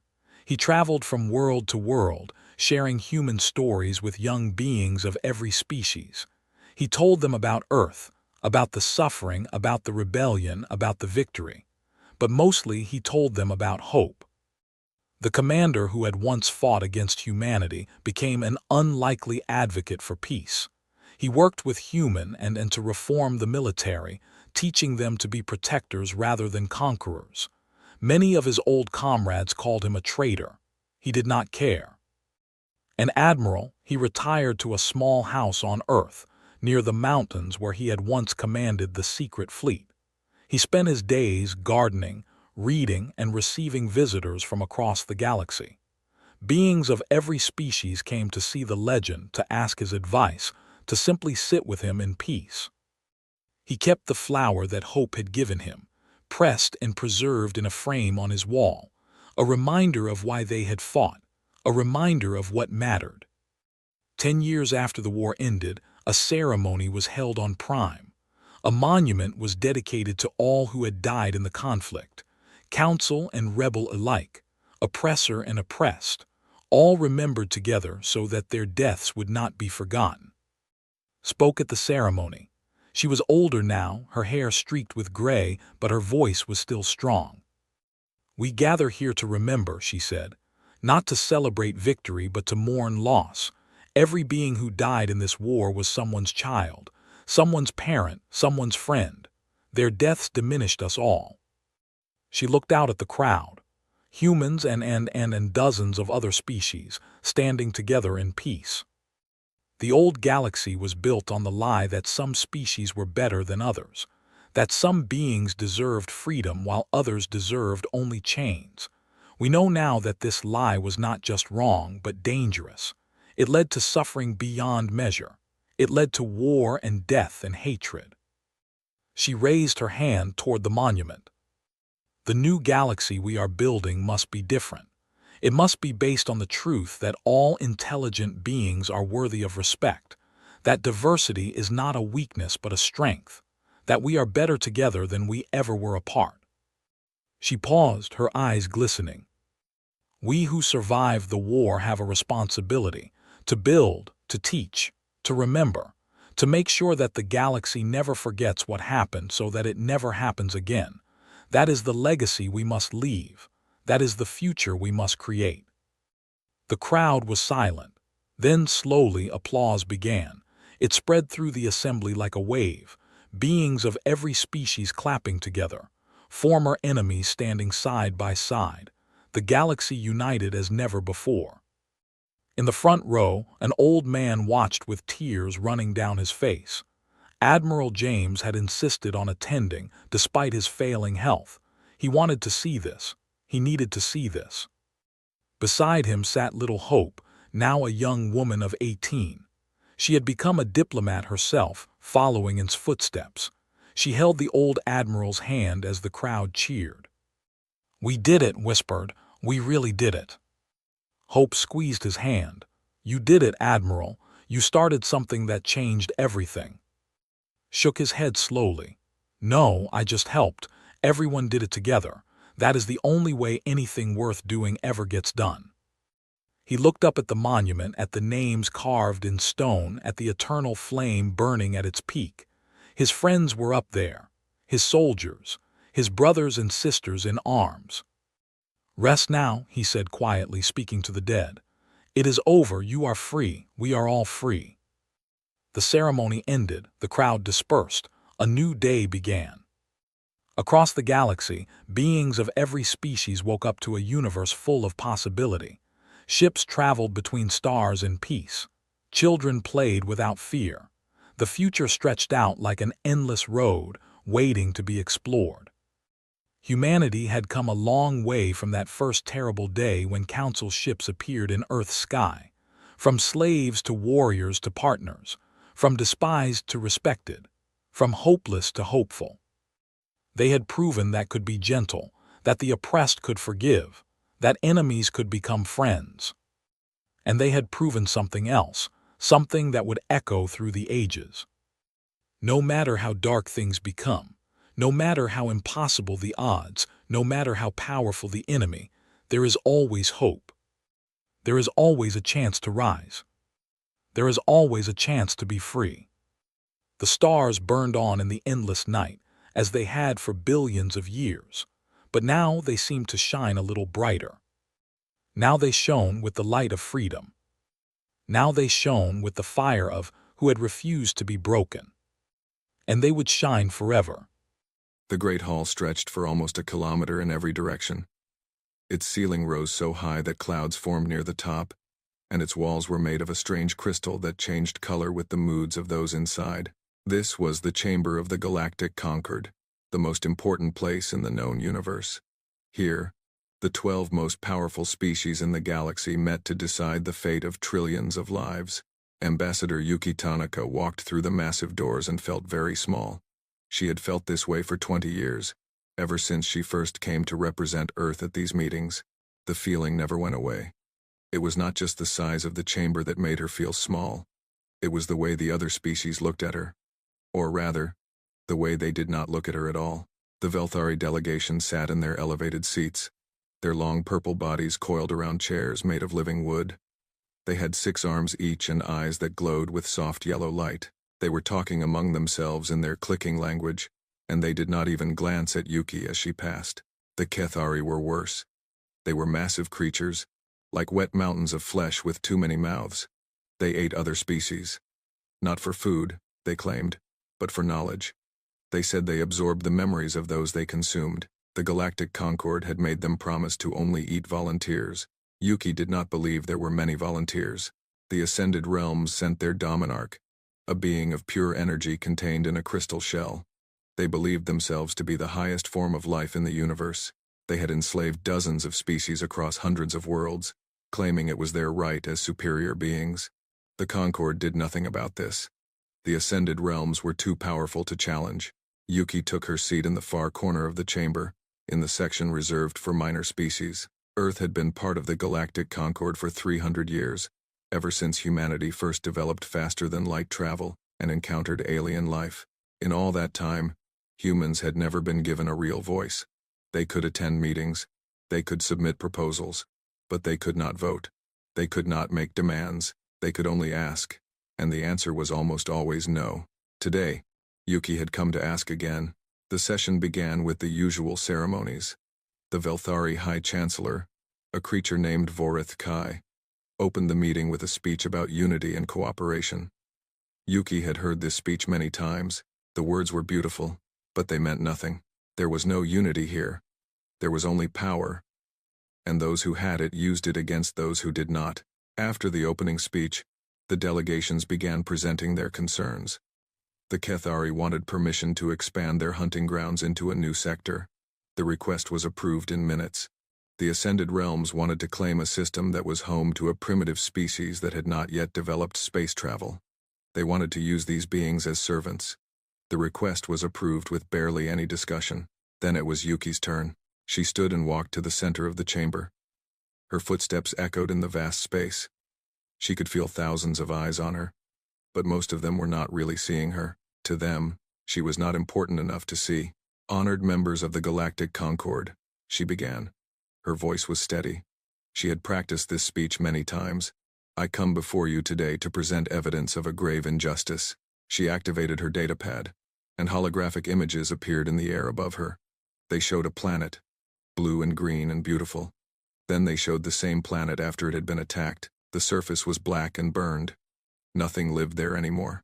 This is Kepler 442b, Yuki said. It was a human colony. 12 million people lived there. Farmers, teachers, children, families. They were peaceful. They had no weapons. She changed the image. Now it showed ships with the markings of a mining corporation. 6 months ago, the Zelrath Mining Consortium came to this system. They wanted the minerals beneath the planet's surface. The colonists refused to leave their homes, so the consortium burned them. The images changed again. Bodies in the streets, buildings reduced to ash, children's toys melted by heat weapons. 12 million humans died, Yuki said. We have sent 17 formal complaints to this council. We have provided evidence. We have begged for justice. And what has been done? She looked around the chamber. The Velthari were not paying attention. The Kethari were eating something, their many mouths making wet sounds. The Dominarch's crystal shell flickered with what might have been boredom. Nothing. Yuki answered her own question. Nothing has been done. The Zelrath Consortium continues to operate. Their leaders have not been punished. They have not even been questioned. She took a deep breath. The Galactic Concord was founded on the principle that all species deserve protection, that the strong should not prey upon the weak. But I have sat in this chamber for 20 years, and I have seen these principles betrayed again and again, not just against humans, but against dozens of species who have no power, no voice, no way to defend themselves. For the first time, Some of the delegates were actually looking at her, but their expressions were not sympathetic. They were annoyed. Who was this small creature from an unimportant world to lecture them? The Velthari High Chancellor raised one of his 6 arms. "Ambassador Tanaka," he said. His voice was smooth and cold. "Your passion is noted, but the matter you describe is a commercial dispute. The Zelrath Consortium operates under Velthari law. If your colonists had grievances, they should have filed them through proper channels." "They did file them," Yuki said. "They filed them for 3 years. They were ignored. Then perhaps their case was not strong enough. Their case was their right to live." The Chancellor's yellow eyes narrowed. "You are becoming emotional, Ambassador. This is not helpful." A wet, gurgling sound came from the Kethari section. It was laughter. "The human is upset," one of them said. "How amusing. They are such short-lived creatures, so attached to their individual existences." More laughter rippled through the chamber. Yuki felt her hands trembling, but she kept her voice calm. "I am not asking for special treatment," she said. "I am asking for the same protection that is granted to other species. I am asking for justice." The Dominarch of the Ascended Realms spoke for the first time. His voice came from everywhere at once, echoing off the crystal walls. "Justice is a concept invented by the weak to constrain the strong. Your species is barely sentient by our standards. You have existed for only a fraction of a moment in cosmic time. Your grievances do not concern this body." Yuki stared at the glowing crystal shell. "We are sentient enough to feel pain," she said. "We are sentient enough to mourn our dead. Then perhaps you should not have colonized a world you could not defend." The chamber fell silent. It was not a respectful silence. It was the silence of people who considered the matter closed. Yuki stood alone in the center of that vast space. She had known this would happen. She had known before she even walked through the doors. But some part of her had hoped, as she always hoped, that this time would be different, that someone would listen, that someone would care. No one cared. She looked around the chamber one more time. At the Velthari, who saw humans as insects. At the Kethari, who saw them as potential food. At the Ascended Realms, who did not see them at all. At the dozens of other species who had watched 12 million people die and felt nothing. Yuki closed her datapad. She straightened her back, and she said the words she had been authorized to say if this meeting went the way everyone expected it to go. "I understand," she said. Her voice was quiet, but somehow it carried through the entire chamber. "The Galactic Concord has made its position clear. Earth accepts this." She paused. "Therefore, on behalf of the United Nations of Earth and all human territories, I am announcing that humanity is formally withdrawing from the Galactic Concord. We will no longer send delegates to these meetings. We will no longer submit proposals for your consideration. We will no longer ask for justice that will never come." A few of the delegates looked surprised. Most did not. "Our trade agreements with Concord members will end in 30 standard days. Our borders will be closed to all non-human vessels. Our communications networks will be disconnected from the galactic grid." The Velthari Chancellor made a dismissive gesture. "If you wish to isolate yourselves, that is your choice. But you should know that species who leave the Concord lose its protections. You will have no allies, no support, no recourse if you are attacked." Yuki smiled. It was not a happy smile. "We have had no protections for 300 years. We have had no allies, no support, no recourse. We have only had the illusion of these things, and we are tired of illusions." She began walking toward the exit. Her footsteps echoed in the chamber. "You will not hear from us again," she said over her shoulder. "Go back to your business. Divide the galaxy among yourselves. Enslave the weak. Consume the helpless. Do what you have always done." She reached the great doors. "Just remember," she said, and her voice was very quiet now, "that we will be watching. We will be remembering. And we will be preparing." The doors closed behind her. The chamber was silent for a moment. Then the Kethari made their wet laughing sound again. "Preparing," one of them repeated. "What could they possibly prepare? They have no fleet, no weapons, no resources worth mentioning. They are nothing.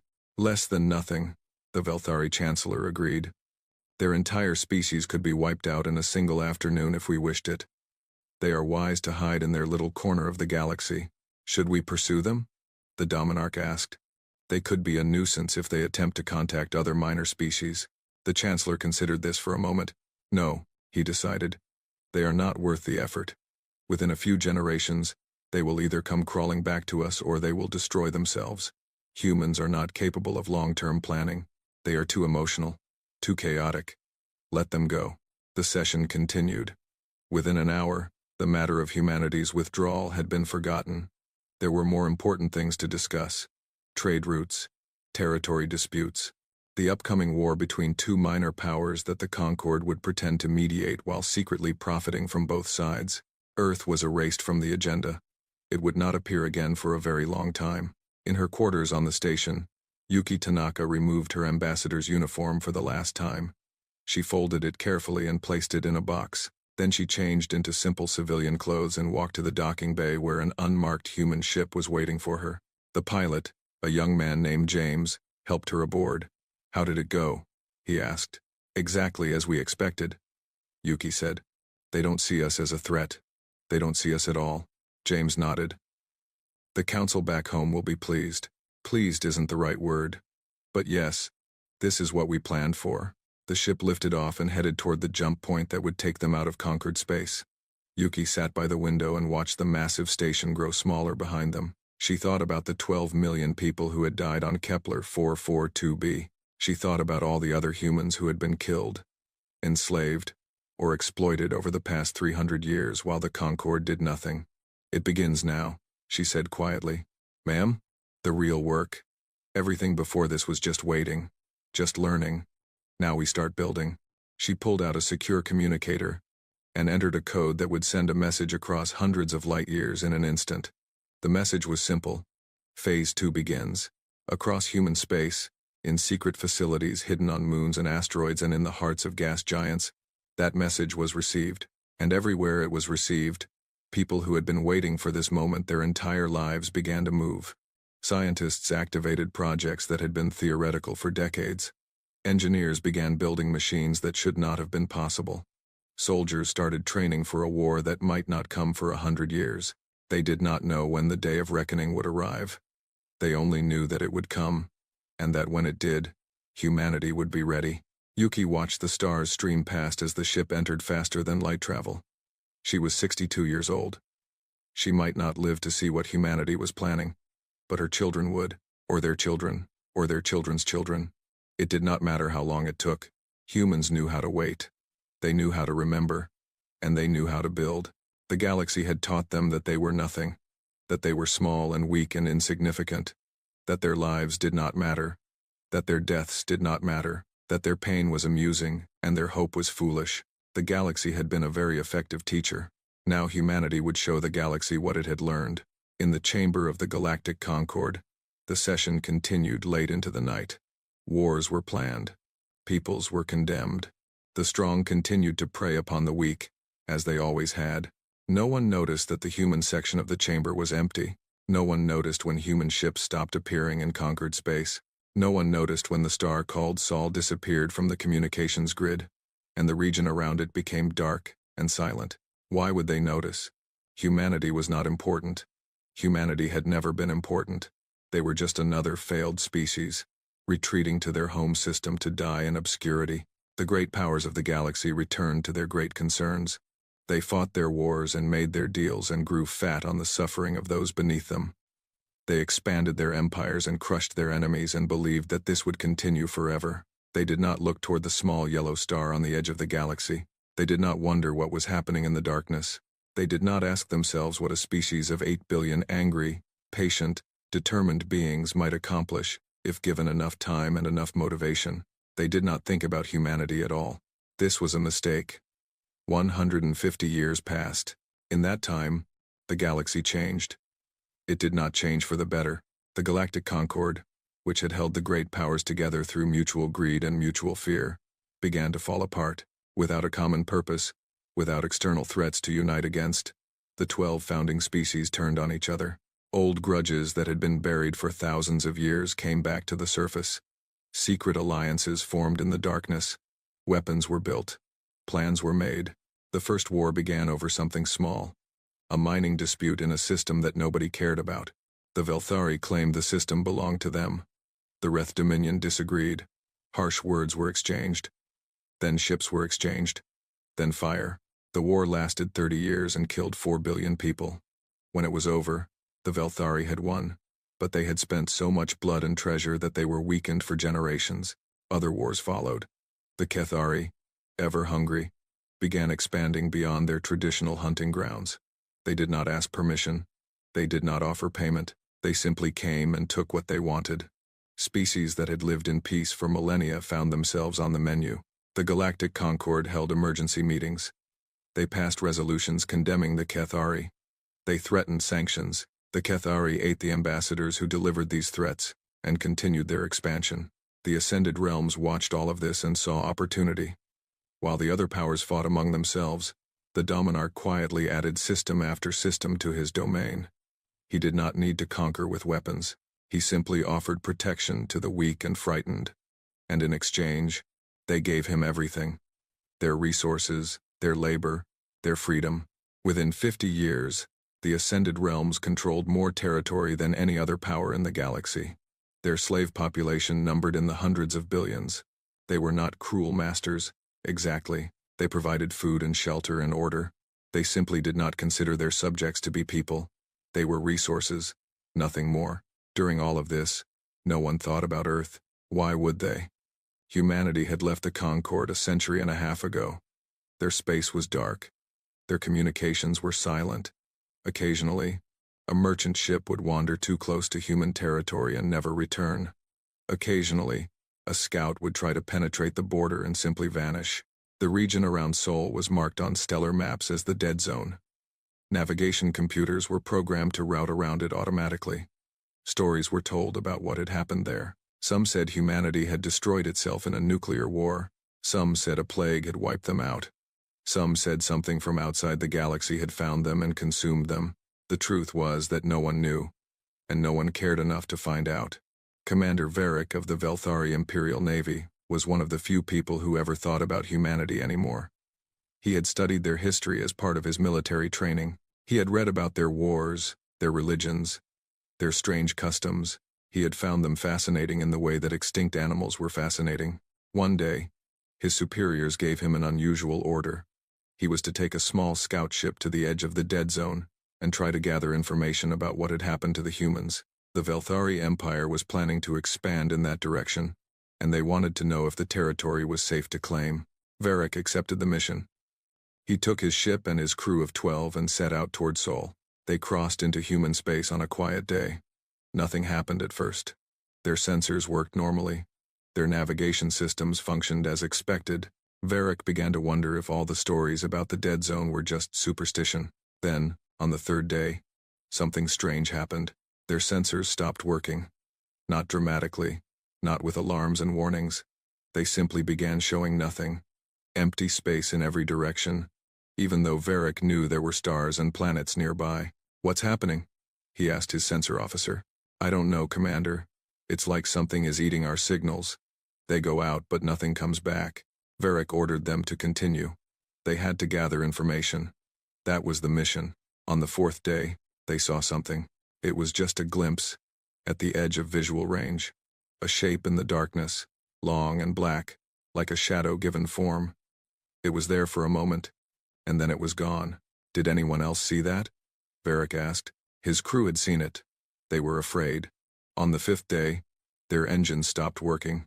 There were no warnings, no alarms. The engines simply shut down, as if someone had flipped a switch. The ship drifted in the void, powerless. Varric tried to contact his fleet. The communication systems did not respond.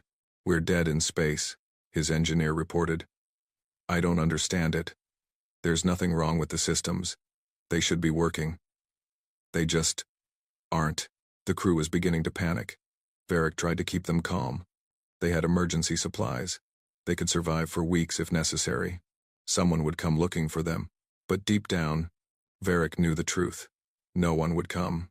He had crossed into the Dead Zone, and the Dead Zone had claimed him. On the sixth day, the black ships came. There were 3 of them, and they were like nothing Varric had ever seen. They were huge, many times larger than his scout vessel, and they moved without visible engines. They made no sound, sent no signals, gave no warnings. They simply appeared, surrounding his ship like wolves surrounding a wounded animal. For a long moment, nothing happened. Varric stared at the black ships and wondered if he was about to die. Then a light appeared. A docking tube extended from the largest ship and connected to his vessel. The airlock opened without his permission. A figure stepped through. It was a human. Varric had seen images of humans before, but he had never met one in person. They were smaller than Velthari, with only 4 limbs and soft, vulnerable bodies. Their eyes were strange, with whites around colored centers. Their faces were disturbingly expressive. This human was female, dressed in a black uniform with no markings. She looked at Varric and his crew with an expression he could not read. "You are in human space," she said. Her voice was calm. "This is forbidden." "We did not know," Varric said. "Our navigational systems failed. We are lost." "Your systems did not fail. They were turned off." Varric felt a chill run through his body. "Turned off? How?" "We detected no weapons fire. No electromagnetic pulses." The human smiled. It was not a friendly smile. "You detected nothing because we did not want you to detect anything. Your ship, your sensors, your weapons, your engines, they all belong to us now. They have belonged to us since you crossed the border." Varric did not understand. The technology required to do such a thing was beyond anything he had ever heard of. The Velthari were one of the most advanced species in the galaxy. Their ships were state-of-the-art. How could these humans, these primitive humans, simply take control of them? "What do you want?" he asked. "We want to know why you are here." Varric saw no reason to lie. "The Velthari Empire is considering expansion into this region. I was sent to scout the territory." The human nodded, as if this was exactly what she had expected. "And what will you tell them when you return?" I don't know. I will tell them what I have seen." "And what have you seen, Commander Varric?" He stared at her. "How do you know my name?" "We know everything about you. We have known since the moment you decided to accept this mission. We have been watching." Varric's crew was huddled together, terrified. One of them, a young officer, raised a weapon. He was going to shoot the human. The human did not even look at him. She just raised one hand, and the weapon flew out of the officer's grip and clattered to the floor. "Telekinesis," Varric whispered. "Humans don't have psychic abilities." "We didn't," the human agreed. "We do now. We have learned many things in the last 150 years. We have improved ourselves, our technology, our capabilities. While the galaxy was busy fighting and dying and forgetting about us, we were evolving." She walked closer to Varric. Her eyes were very dark. "We are going to let you go, Commander. We are going to restore power to your ship, and you are going to fly back to the Velthari Empire. And when your superiors ask what you found in the dead zone, you are going to tell them the truth." "What truth?" "That humanity is not dead. That we are not hiding. That we are not afraid. You are going to tell them that we have been building, preparing, that we have weapons and ships and soldiers beyond anything the galaxy has ever seen." She paused. "And you are going to tell them that we remember." "Remember what?" "Everything. Every insult, every death, every act of cruelty committed by the great powers, while the Concord did nothing. We have records of every human colony that was destroyed, every human citizen who was killed, enslaved, or exploited. We have names, dates, locations. We have been keeping very careful track." Varric swallowed. "And what are you going to do with this information?" The human smiled again. "Nothing. Yet. We are patient, Commander. We have learned patience from the best teachers in the galaxy. We are going to wait until the time is right, and then we are going to emerge from the darkness, and we are going to show the galaxy what 300 years of contempt has purchased." She turned and walked back toward the airlock. "Wait," Varric called after her. "Why are you telling me this? Why warn us? If you wanted to surprise us, you should have killed me. Destroyed all evidence of what you're building." The human stopped at the threshold. "Because it doesn't matter. Even if you tell them everything, they won't believe you. They will think you are crazy. They will think the dead zone affected your mind. They will dismiss you, just like they dismissed us. And if they do believe me, if they send a fleet, then they will learn what we can do. And the lesson will be very expensive." She stepped through the airlock, and it sealed behind her. The black ships withdrew. Power returned to Varric's vessel. He sat in his command chair for a long time, staring at the darkness where the human ships had disappeared. Then he turned his ship around and flew home. He told his superiors everything. He told them about the black ships and the technology that could control enemy vessels from a distance. He told them about the human with psychic powers. He told them about the threat, the promise of revenge. They did not believe him. "The dead zone has affected your mind," his commanding officer said, not unkindly. "It happens. The radiation, the isolation, the strange energy fields. You should rest, Commander. Take some time to recover." Varric tried to show them his sensor logs, but the logs were empty. He tried to describe the black ships, but his description sounded like fantasy. He insisted that he was telling the truth. But the more he insisted, the crazier he seemed. Eventually, he stopped trying. He was quietly retired from the Navy and sent to live on a peaceful agricultural world. He spent the rest of his life as a farmer, growing vegetables and watching the stars at night. Sometimes, when he couldn't sleep, he would think about the human woman and her dark eyes and her terrible smile. She had been right about everything. They didn't believe him. They thought he was crazy. And somewhere in the darkness, humanity continued to build. Years became decades. Decades became a century. The galaxy continued to tear itself apart. The Velthari fought the Reth. The Kethari ate whoever they wanted. The Ascended Realms enslaved billions more. No one thought about the dead zone. No one wondered what was happening in the darkness. No one asked what humanity was preparing for, until the day the void opened, and the galaxy learned the answer. In the deep places of human space, in facilities carved into the hearts of dead stars and hidden in the clouds of gas giants, humanity worked without rest. They had united completely. There were no more nations, no more borders, no more conflicts between human beings. There was only the species, and the species had one goal: survival. And not just survival, triumph. They studied the technology of the elder races and made it better. They developed weapons that could tear apart the fundamental forces of reality. They built ships that could move faster than light without leaving traces. They trained soldiers who were stronger, faster, and smarter than any the galaxy had ever seen. They also remembered. Every human child learned the history. They learned about the 300 years of contempt. They learned about the 12 million who died on Kepler 442b. They learned about the Concord and its broken promises. They learned that the galaxy saw them as nothing, as insects, as food. And they learned that someday, they would prove the galaxy wrong. Generation after generation, humanity prepared. They did not grow tired. They did not lose focus. They passed their anger and their determination from parent to child like a sacred inheritance. "We will not forget," they told their children. "We will not forgive. We will wait, and we will build. And when the time comes, we will show them what we are." The children believed them. The children grew up and had children of their own, and they told them the same thing. Humanity had become something new, something patient, something dangerous. And somewhere in the darkness, watching everything, waiting for the perfect moment, Admiral Helena Cross counted the days until she could finally give the order. "Soon," she whispered to herself. "Soon they will see." Above her, the shipyards hummed with activity. 2,000 warships, each one more powerful than anything the galaxy had ever known, floated in perfect formation. They were black as the void, silent as death, and ready for war. All they needed was the word. Admiral Korveth of the Velthari Third Fleet was having a bad day. It had started with a routine patrol.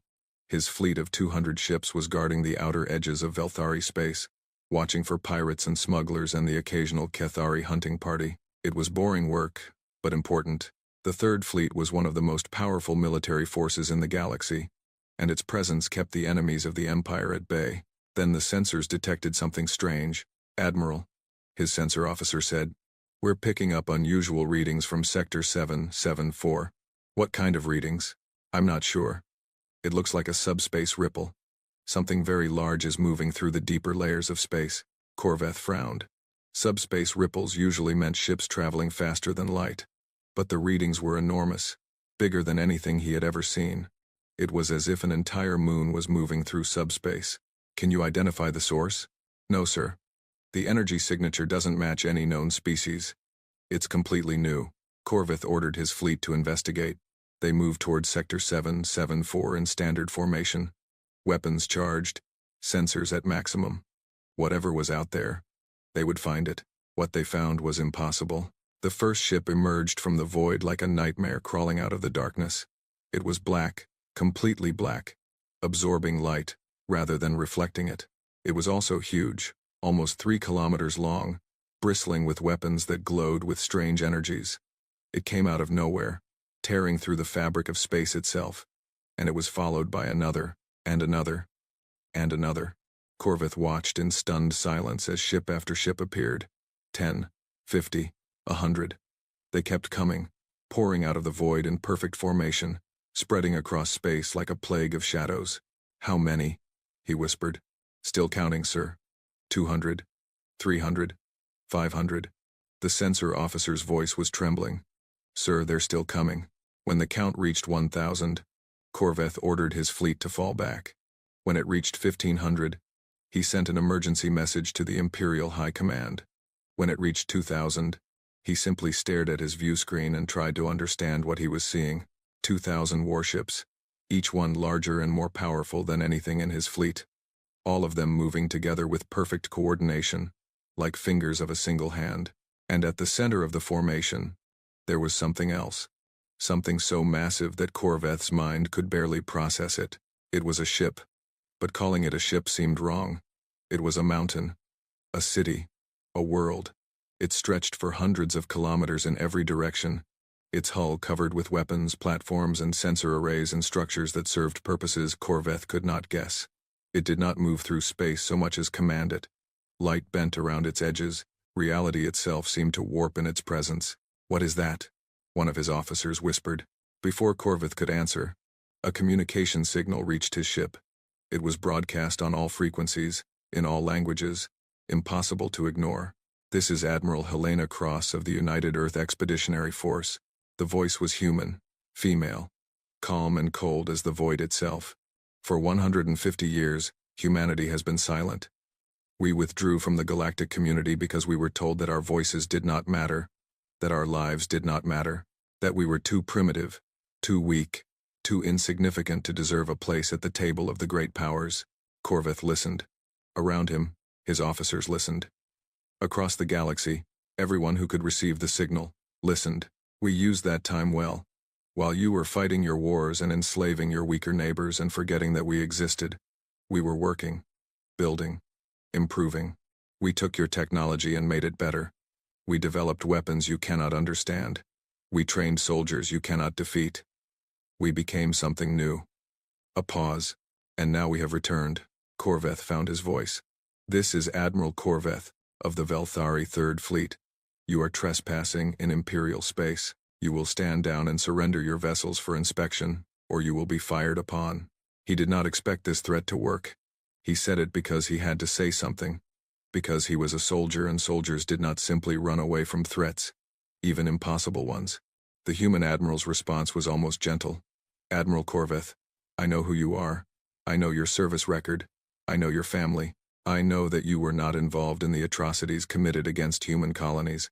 You are a soldier, not a war criminal." Corveth felt a chill run down his spine. How could she know these things? "Because of this, I am going to give you a choice. You can stand down and withdraw your fleet to a safe distance. No one will be harmed. No shots will be fired. You can live to see another day." Another pause. "Or you can fight. And if you fight, you will die. All of you. Your ships will be destroyed. Your crews will perish. And it will accomplish nothing, because you cannot harm us. Your weapons are useless against our shields. Your ships are slow and weak compared to ours. You are not prepared for what we have become." Corveth looked at his officers. He saw fear in their eyes. He also saw pride. They were Velthari. They did not surrender. They did not run. They had ruled the stars for 10,000 years, and they would not bow to a species they had dismissed as primitive. "We will not surrender," Corvith said. "The Velthari Empire does not yield to threats." "I understand," Admiral Cross replied. "I expected this response. Your people have too much pride to admit when you are outmatched." "Very well. We will educate you." The transmission ended. Corvith ordered his fleet into battle formation. 200 ships arranged themselves in a perfect defensive sphere, weapons charged, shields raised. They had fought 100 battles. They had defeated a dozen enemies. They were the finest military force the Velthari Empire had ever produced. It did not matter. The human fleet did not charge. They did not maneuver. They simply sat there, waiting, as if daring the Velthari to make the first move. Corvith gave the order to fire. Every weapon in his fleet opened up at once. Energy beams, plasma torpedoes, kinetic projectiles, everything they had. The attack was massive, concentrated, enough firepower to destroy a small moon. None of it reached the enemy. The weapon's fire simply stopped. It did not splash against shields. It did not detonate against armor. It just stopped, hanging in space like frozen rain, and then it faded away into nothing. What happened? Corvith demanded. Why didn't our weapons connect? Unknown, sir. It's like they never existed. Our weapons are firing normally, but the energy is being absorbed before it reaches the targets. That's impossible. Yes, sir. It is impossible. And yet it is happening. Corvith watched his fleet fire again and again. Every shot was absorbed. Every attack was negated. They might as well have been throwing rocks at a star. Then the human fleet moved. The black ships came forward, not in a charge, but in a slow, deliberate advance. They did not need to hurry. They had all the time in the universe. When they were in range, they opened fire. Corvith had never seen weapons like these. They were not beams or projectiles. They were something else entirely. They looked like tears in reality. Rips in the fabric of space that spread outward from the human ships and consumed everything they touched.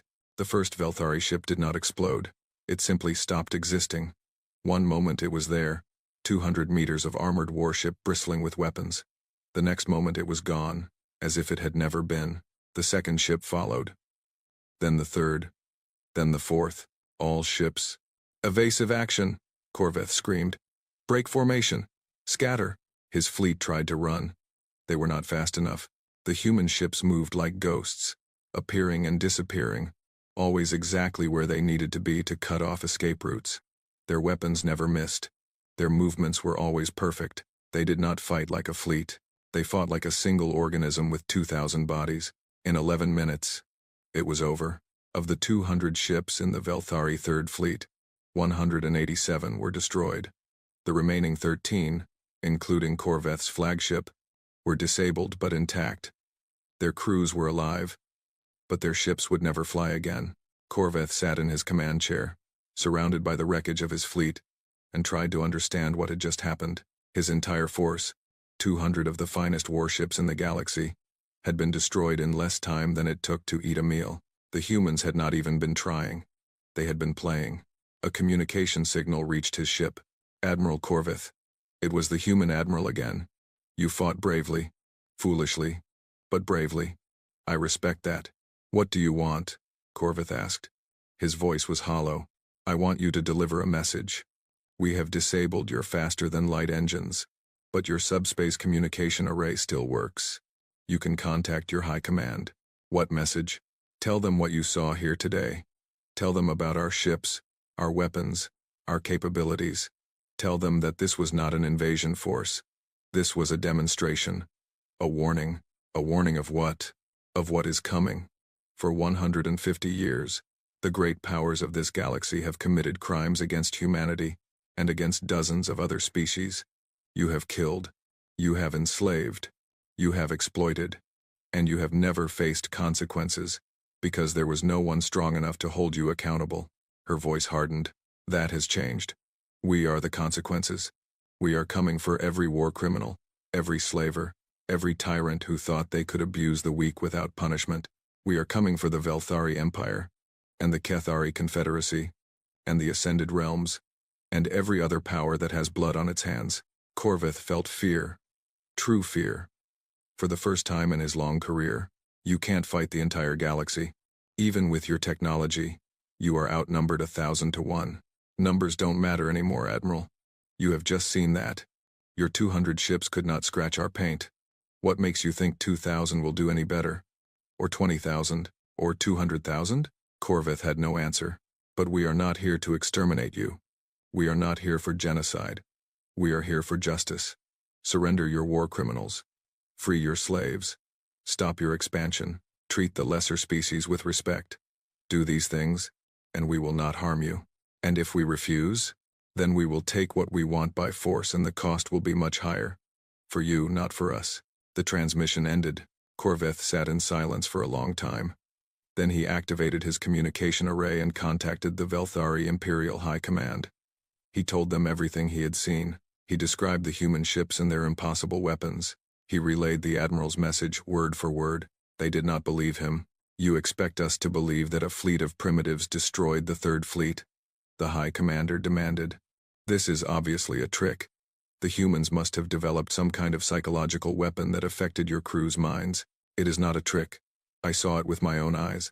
They have technology we cannot match. We need to negotiate.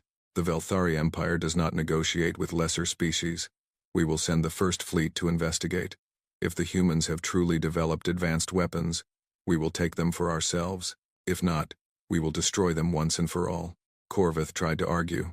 He tried to explain that the First Fleet would meet the same fate as the Third. No one listened. He was just a defeated admiral. A failure. A man whose mind had clearly been affected by the stress of battle. The First Fleet was assembled.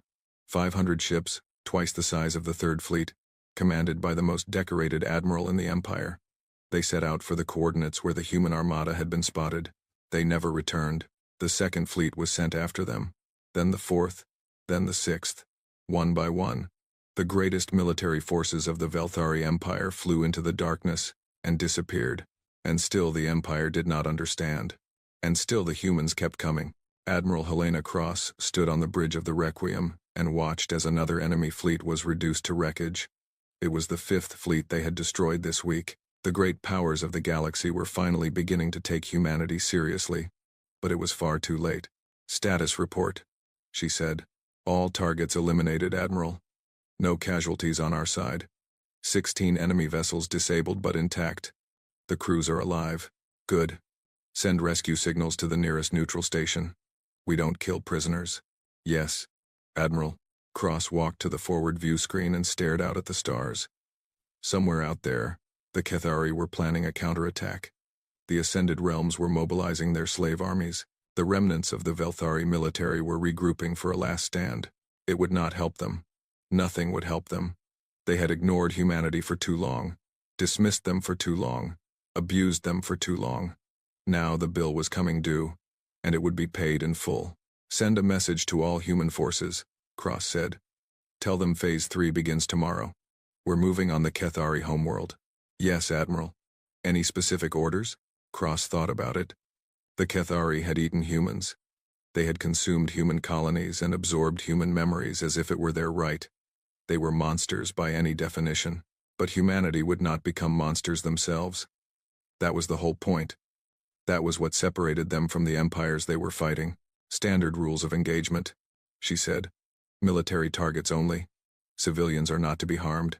Any soldier who violates these orders will be court-martialed and imprisoned. The troops will be disappointed, Admiral. Many of them want revenge. I know. That's exactly why we can't allow it. If we become like them, then what was the point of all this? We're not here to exterminate. We're here to liberate. We're here to prove that power doesn't have to mean cruelty. She turned back to the view screen. We're here to build something better. And that starts with showing mercy to those who never showed it to us. The message was sent. The fleet prepared for the next battle. And somewhere in the darkness, in the corridors of power where the great species had ruled unchallenged for millennia, the fear began to spread. The humans were coming, and nothing in the galaxy could stop them. The war lasted 18 months. In the history books of 1,000 worlds, it would be remembered as the Great Humiliation, the Reckoning, the fall of the Elder Powers. But to those who lived through it, it was simply the time when everything they believed about the universe was proven wrong. The Kethari homeworld fell first. It was a massive planet, 3 times the size of Earth, covered in oceans of acid and mountains of bone. The Kethari had been eating other species for so long that their world was decorated with the remains of their victims. Towers built from skulls, gardens fertilized with the ashes of civilizations. It was a monument to hunger and cruelty. The human fleet arrived at dawn. 2,000 ships surrounded the planet, blocking all escape routes, cutting all communications. The Kethari Defense Force, 500 vessels strong, moved to intercept. They lasted 6 minutes. When the last Kethari warship was destroyed, Admiral Cross sent a message to the surface. People of the Kethari Confederacy, your military has been defeated. Your leaders are surrounded. You have two choices. Surrender and face justice for your crimes, or resist and be destroyed. You have 1 hour to decide.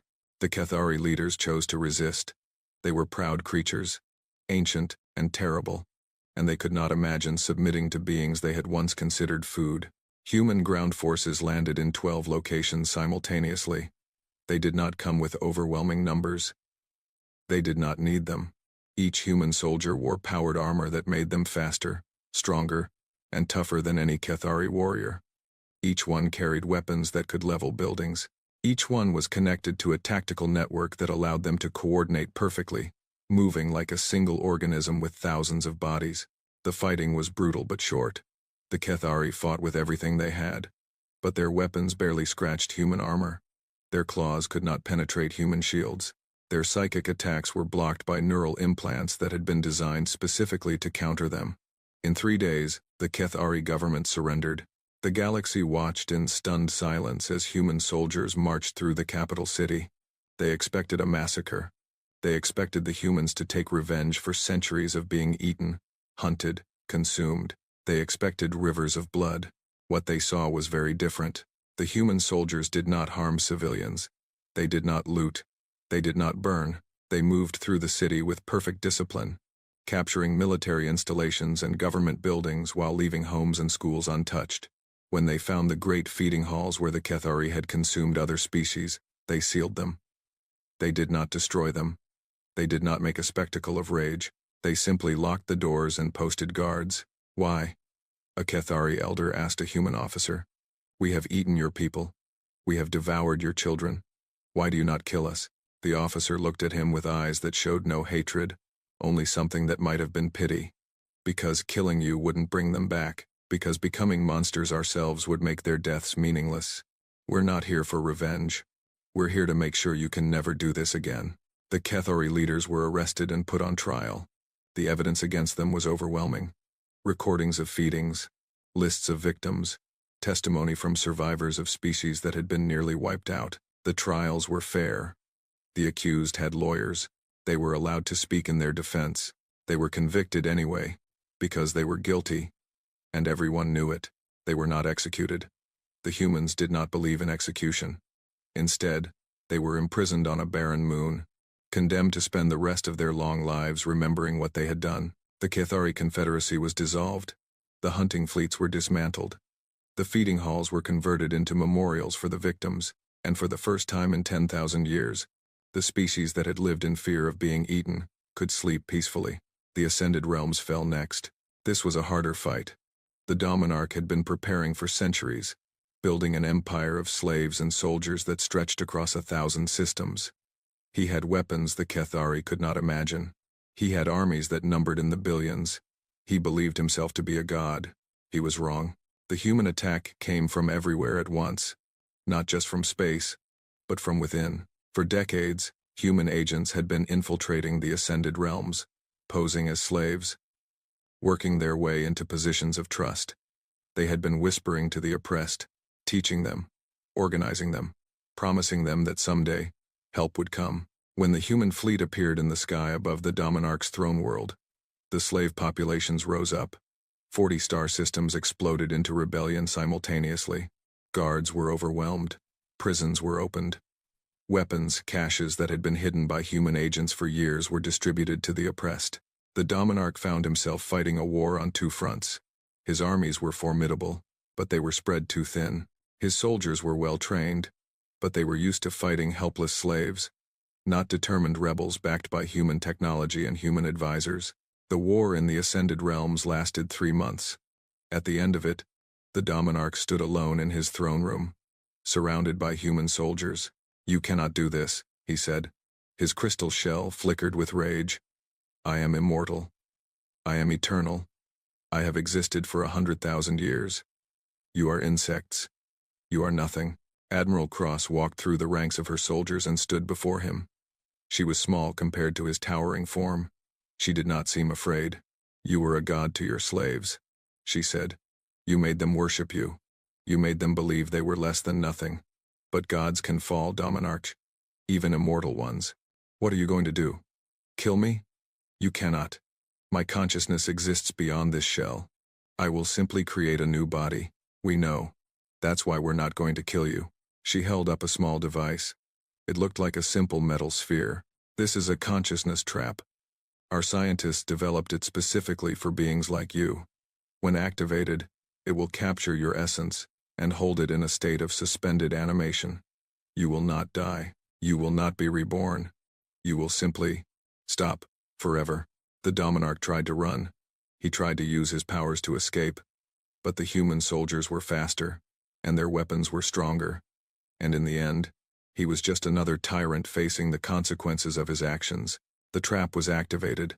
The Dominarch's light faded. His shell went dark. The being who had ruled 1,000 worlds for 100,000 years was reduced to a small metal sphere, placed in a vault, and forgotten. The slaves of the ascended realms were freed. Billions of beings who had never known anything but servitude suddenly found themselves with choices, with rights, with futures. Human aid workers flooded the former slave worlds. They brought food and medicine and teachers. They helped build new governments. They did not demand anything in return. Why are you helping us? A former slave asked a human doctor. We are not your people. We have nothing to offer you. The doctor smiled as she treated his wounds. Because you needed help. Because no one should have to live in chains. Because helping you is the right thing to do. But you could rule us instead. You have the power. You could become our new masters. Yes, we could. But we don't want to be masters. We don't want to be emperors. We just want to be good neighbors. The former slave did not understand. He had never known a powerful being that did not want to dominate. It would take years before he truly believed that the humans meant what they said. But eventually, he believed. Eventually, they all did. The Velthari Empire was the last to fall. They had been preparing since the destruction of the Third Fleet. They had pulled every ship from every corner of their territory. They had awakened weapons that had not been used in millennia. They had made alliances with species they had once conquered, promising them freedom in exchange for military support. When the human fleet arrived at the Velthari homeworld, they faced the largest military force ever assembled in galactic history. 10,000 warships, 1 trillion soldiers, weapons capable of cracking planets. It was not enough. The battle lasted 1 day. When it was over, the Velthari military no longer existed. Their ancient weapons had been neutralized. Their planetary defenses had been dismantled. Their proud fleet was scattered debris drifting through space. The Velthari High Chancellor, the same being who had dismissed humanity's grievances all those years ago, was captured in his palace. He was brought before Admiral Cross in chains. You have destroyed everything, he said. Our empire, our military, our pride. Are you satisfied? Cross looked at him without hatred. She had spent her entire life preparing for this moment. She had dreamed of it since she was 7 years old, since she watched from a rescue shuttle as the Velthari bombarded her homeworld. She had imagined what she would say to this creature when she finally stood before him. Now that the moment had come, she felt only emptiness. Satisfied? No. Nothing can bring back the people you killed. Nothing can undo the centuries of suffering you caused. But we can make sure it never happens again. So you will rule us now? You will become the new masters of the galaxy? No. We will leave. Once we have ensured that your military cannot threaten anyone, once we have freed your prisoners and tried your war criminals, we will go home. You can rebuild. You can create a new society. But if you ever return to your old ways, if you ever again prey upon the weak, we will come back. And next time, we will not be so gentle. The Chancellor stared at her. I don't understand. You have the power to take everything. Why would you leave? Because power is not the same as right. Because ruling others against their will is wrong, even when you have the strength to do it. Because we remember what it was like to be powerless, and we will not become the thing we fought against. She turned and walked away. You are fools, the Chancellor called after her. You will regret this mercy. Given time, we will rebuild. We will grow strong again. And then we will have our revenge. Cross stopped. She looked back over her shoulder. Maybe in 1,000 years, you'll be strong enough to challenge us again. But I don't think so. I think you've learned something today. I think you've learned that there are consequences for cruelty. I think you've learned that the weak do not stay weak forever. She smiled.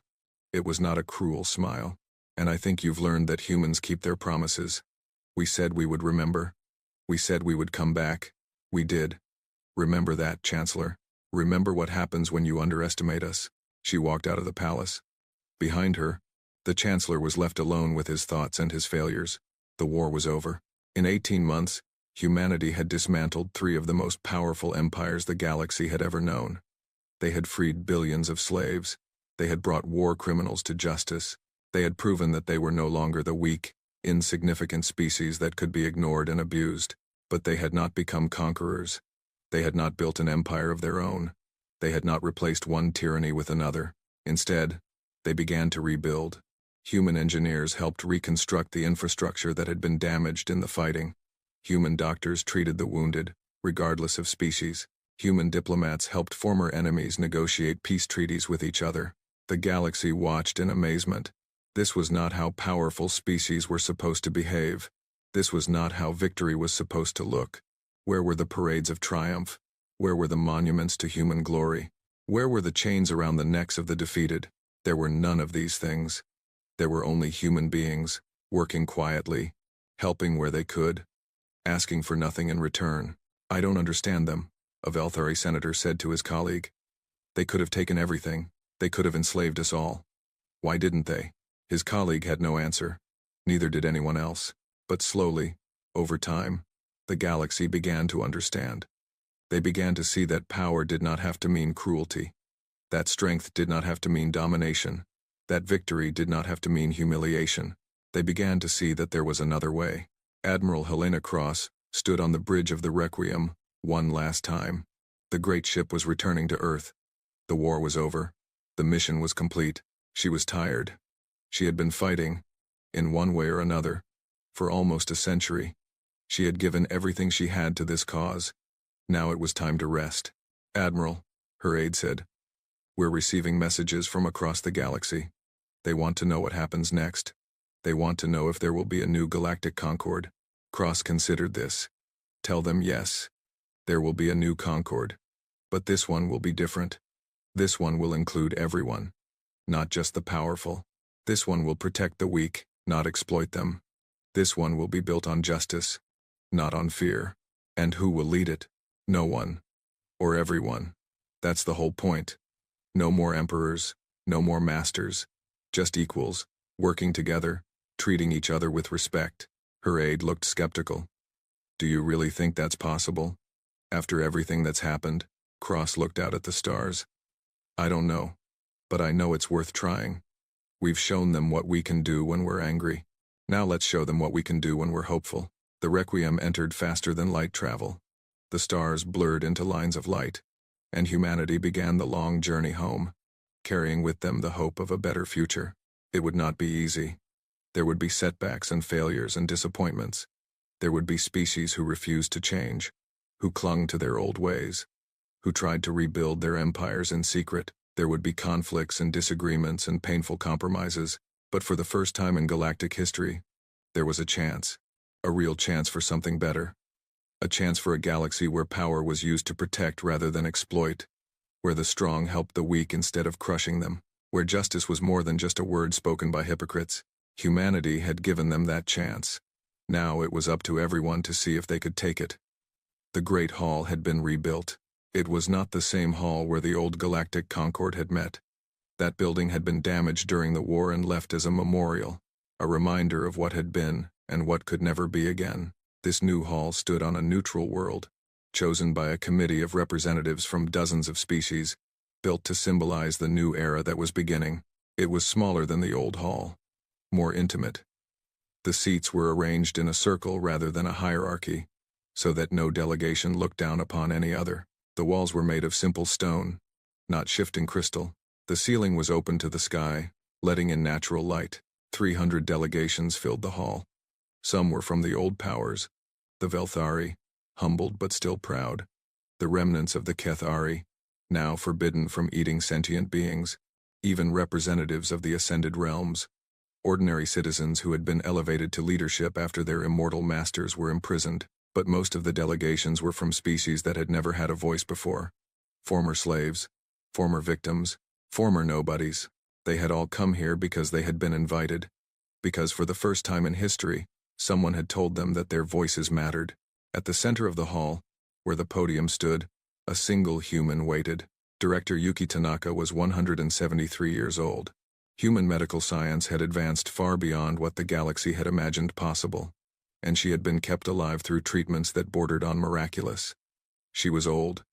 Yes, her hair was white, and her face was lined with the marks of a long and difficult life, but her eyes were sharp, and her voice was strong, and her mind was as clear as it had been the day she walked out of the old Concord chamber 150 years ago. She remembered that day very well. She remembered the contempt in the eyes of the elder species. She remembered the laughter of the Cathari.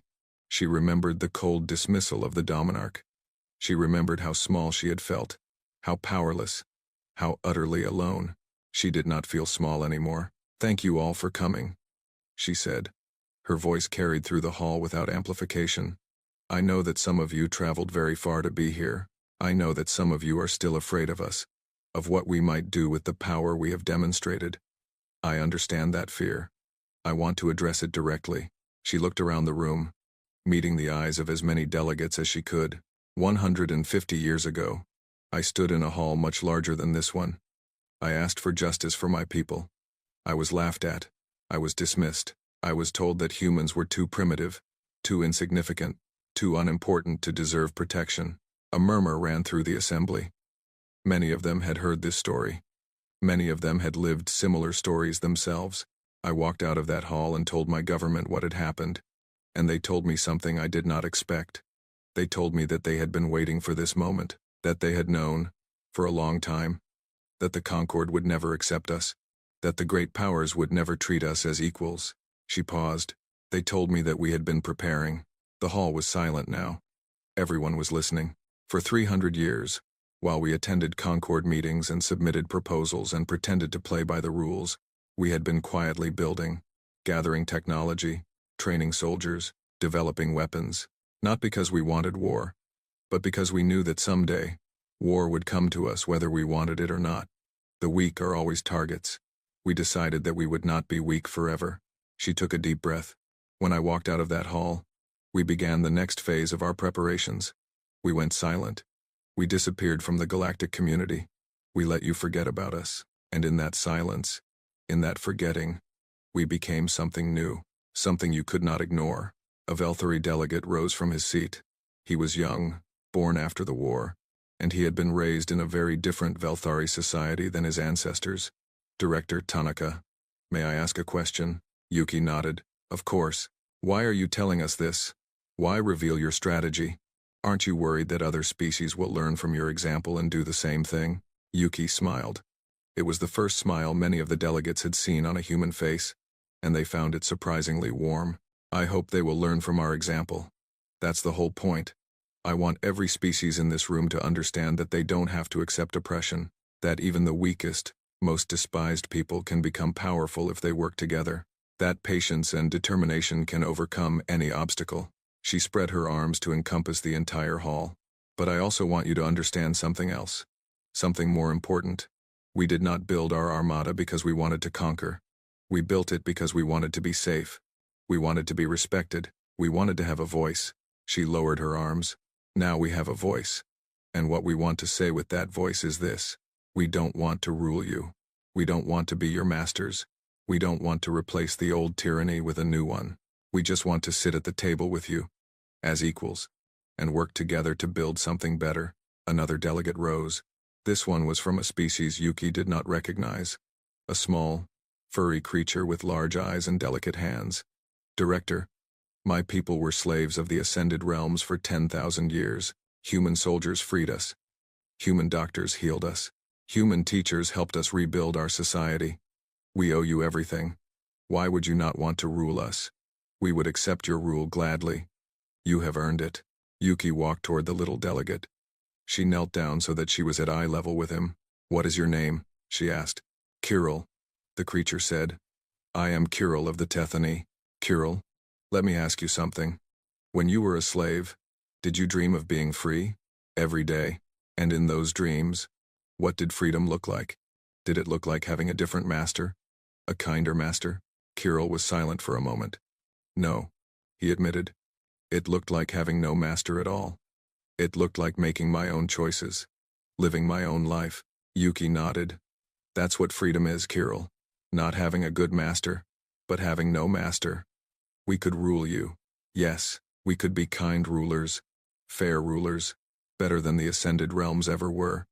But you would still be slaves. Just slaves with comfortable chains.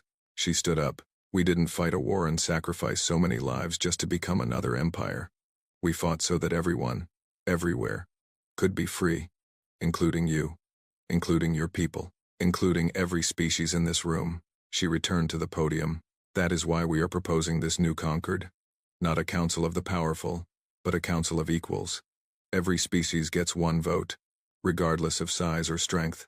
No one can be forced to do anything against their will. Decisions are made by consensus, not by threats. The strong protect the weak, not because they are forced to, but because it is right. A Cathari delegate shifted in his seat.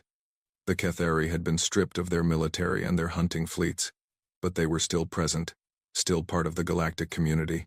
They had been required to change their ways as a condition of their continued existence. And what happens when someone breaks the rules? The Cathari asked. His voice was bitter. What happens when a species decides to prey upon the weak again? Yuki looked at him directly. Then the rest of us stop them. Together. That is the other part of this new Concord. We don't just talk. We act. When someone commits atrocities, we don't debate for years while millions die. We intervene. We protect the victims. We hold the guilty accountable. So you will be the enforcers. The police of the galaxy. No. We all will be. Every species that joins this Concord agrees to contribute to the common defense. Every species that joins agrees to uphold the common laws. It's not just humanity against the bad actors. It's everyone. Together. The Cathari was silent. He did not like this answer, but he could not argue against it. A former slave delegate from the Ascended Realms raised her hand. She was a tall, thin being with blue skin and eyes that reflected light like mirrors. Director Tanaka, I have a question about the trials. Go ahead. Many of us lost everything to the empires that ruled us. Our families, our homes, our entire civilizations. The leaders of those empires have been tried and punished. But the punishment seems light. Imprisonment instead of execution. Rehabilitation instead of torture. Why? Why show mercy to those who showed none to us? This was the question Yuki had been waiting for. She had known it would be asked, and she had spent a long time thinking about how to answer it. I understand your anger, she said. I share it.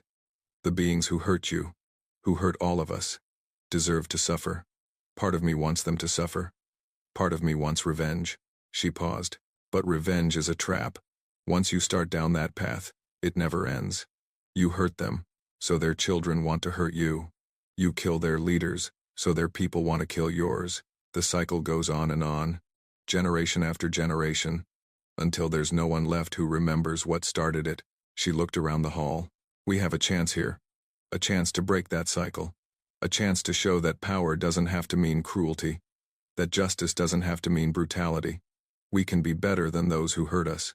We can prove that we deserve the freedom we've fought for. She smiled. And honestly, there's a practical reason too. The former leaders of the empires are imprisoned. They will spend the rest of their long lives thinking about what they did. They will watch as the galaxy moves on without them.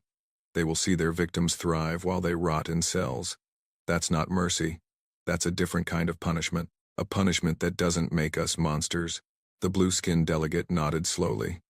She did not look entirely satisfied, but she seemed to accept the answer.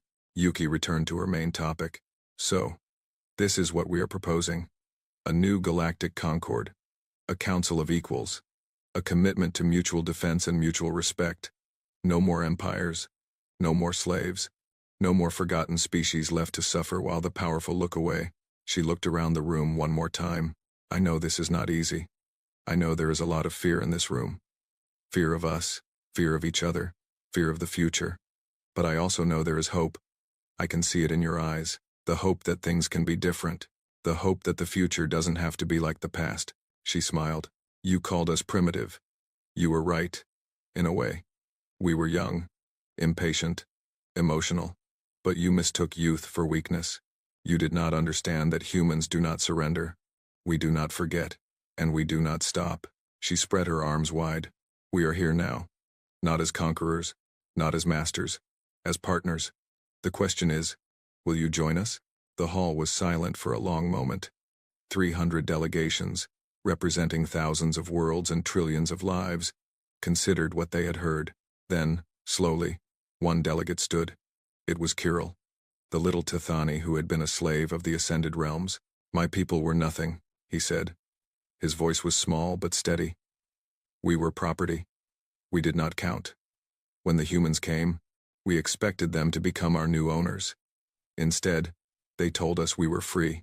They asked us what we wanted. No one had ever asked us that before. He looked at Yuki. The Tithani will join this new conquered. Not because we are afraid of you.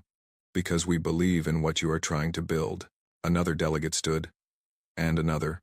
And another. One by one, the representatives rose from their seats. Former slaves, former victims, even some members of the former empires, those who understood that the old ways could not continue. Not everyone stood. Some remained seated, unwilling to trust, unwilling to change. But they were few, and they were silent, and they knew that the tide had turned against them. Yuki watched as the hall filled with standing figures. She felt something she had not felt in a very long time. Something she had almost forgotten how to feel. Hope. Very well, she said. Her voice cracked slightly, betraying the emotion she had kept hidden. Let the record show that on this day, the new galactic concord was founded. Let the record show that 300 species came together, not as master and slave, not as predator and prey, but as equals. She paused. Let the record show that a new era has begun. The hall erupted in sound. Cheers, applause, cries of joy from species who had never expected to see this day. It was not perfect. There would be problems and conflicts and disappointments ahead, but it was a start. Yuki stepped down from the podium. A young human aide rushed to her side. Director, that was incredible. You actually did it. Yuki shook her head. I didn't do anything. They did, all of them. They chose to believe that things could be different. That's the hard part. That's the miracle. She looked around the hall one more time, at the beings from hundreds of different worlds, talking and laughing and crying together. Species that had been at war for millennia were shaking hands. Former slaves were embracing their former captors who had changed their ways. It was messy and chaotic and utterly beautiful. We gave them a chance, Yuki said softly. The rest is up to them. Outside the hall, the sun was setting over the neutral world. Its light painted the sky in shades of gold and purple, and the first stars were beginning to appear. Somewhere among those stars, Earth waited. Humanity waited. They had done what they set out to do. They had proven that they were not weak. They had built something new, something better. Now they would see if it could last. Yuki walked out of the hall and stood under the darkening sky. She was 173 years old, and she was very tired. She had given her entire life to this cause. She had sacrificed everything, but looking up at the stars, she knew it had been worth it. The galaxy had ignored humanity for 300 years. They had laughed at them, dismissed them, abused them. They had thought humans were nothing, insignificant, forgettable. They had been wrong. And now, finally, the galaxy would never make that mistake again. Yuki smiled as the stars came out, one by one, filling the sky with light. Each one was a sun. Each sun had worlds. Each world had people. And now, all of them had a chance. That was enough. That was everything. The new era had begun.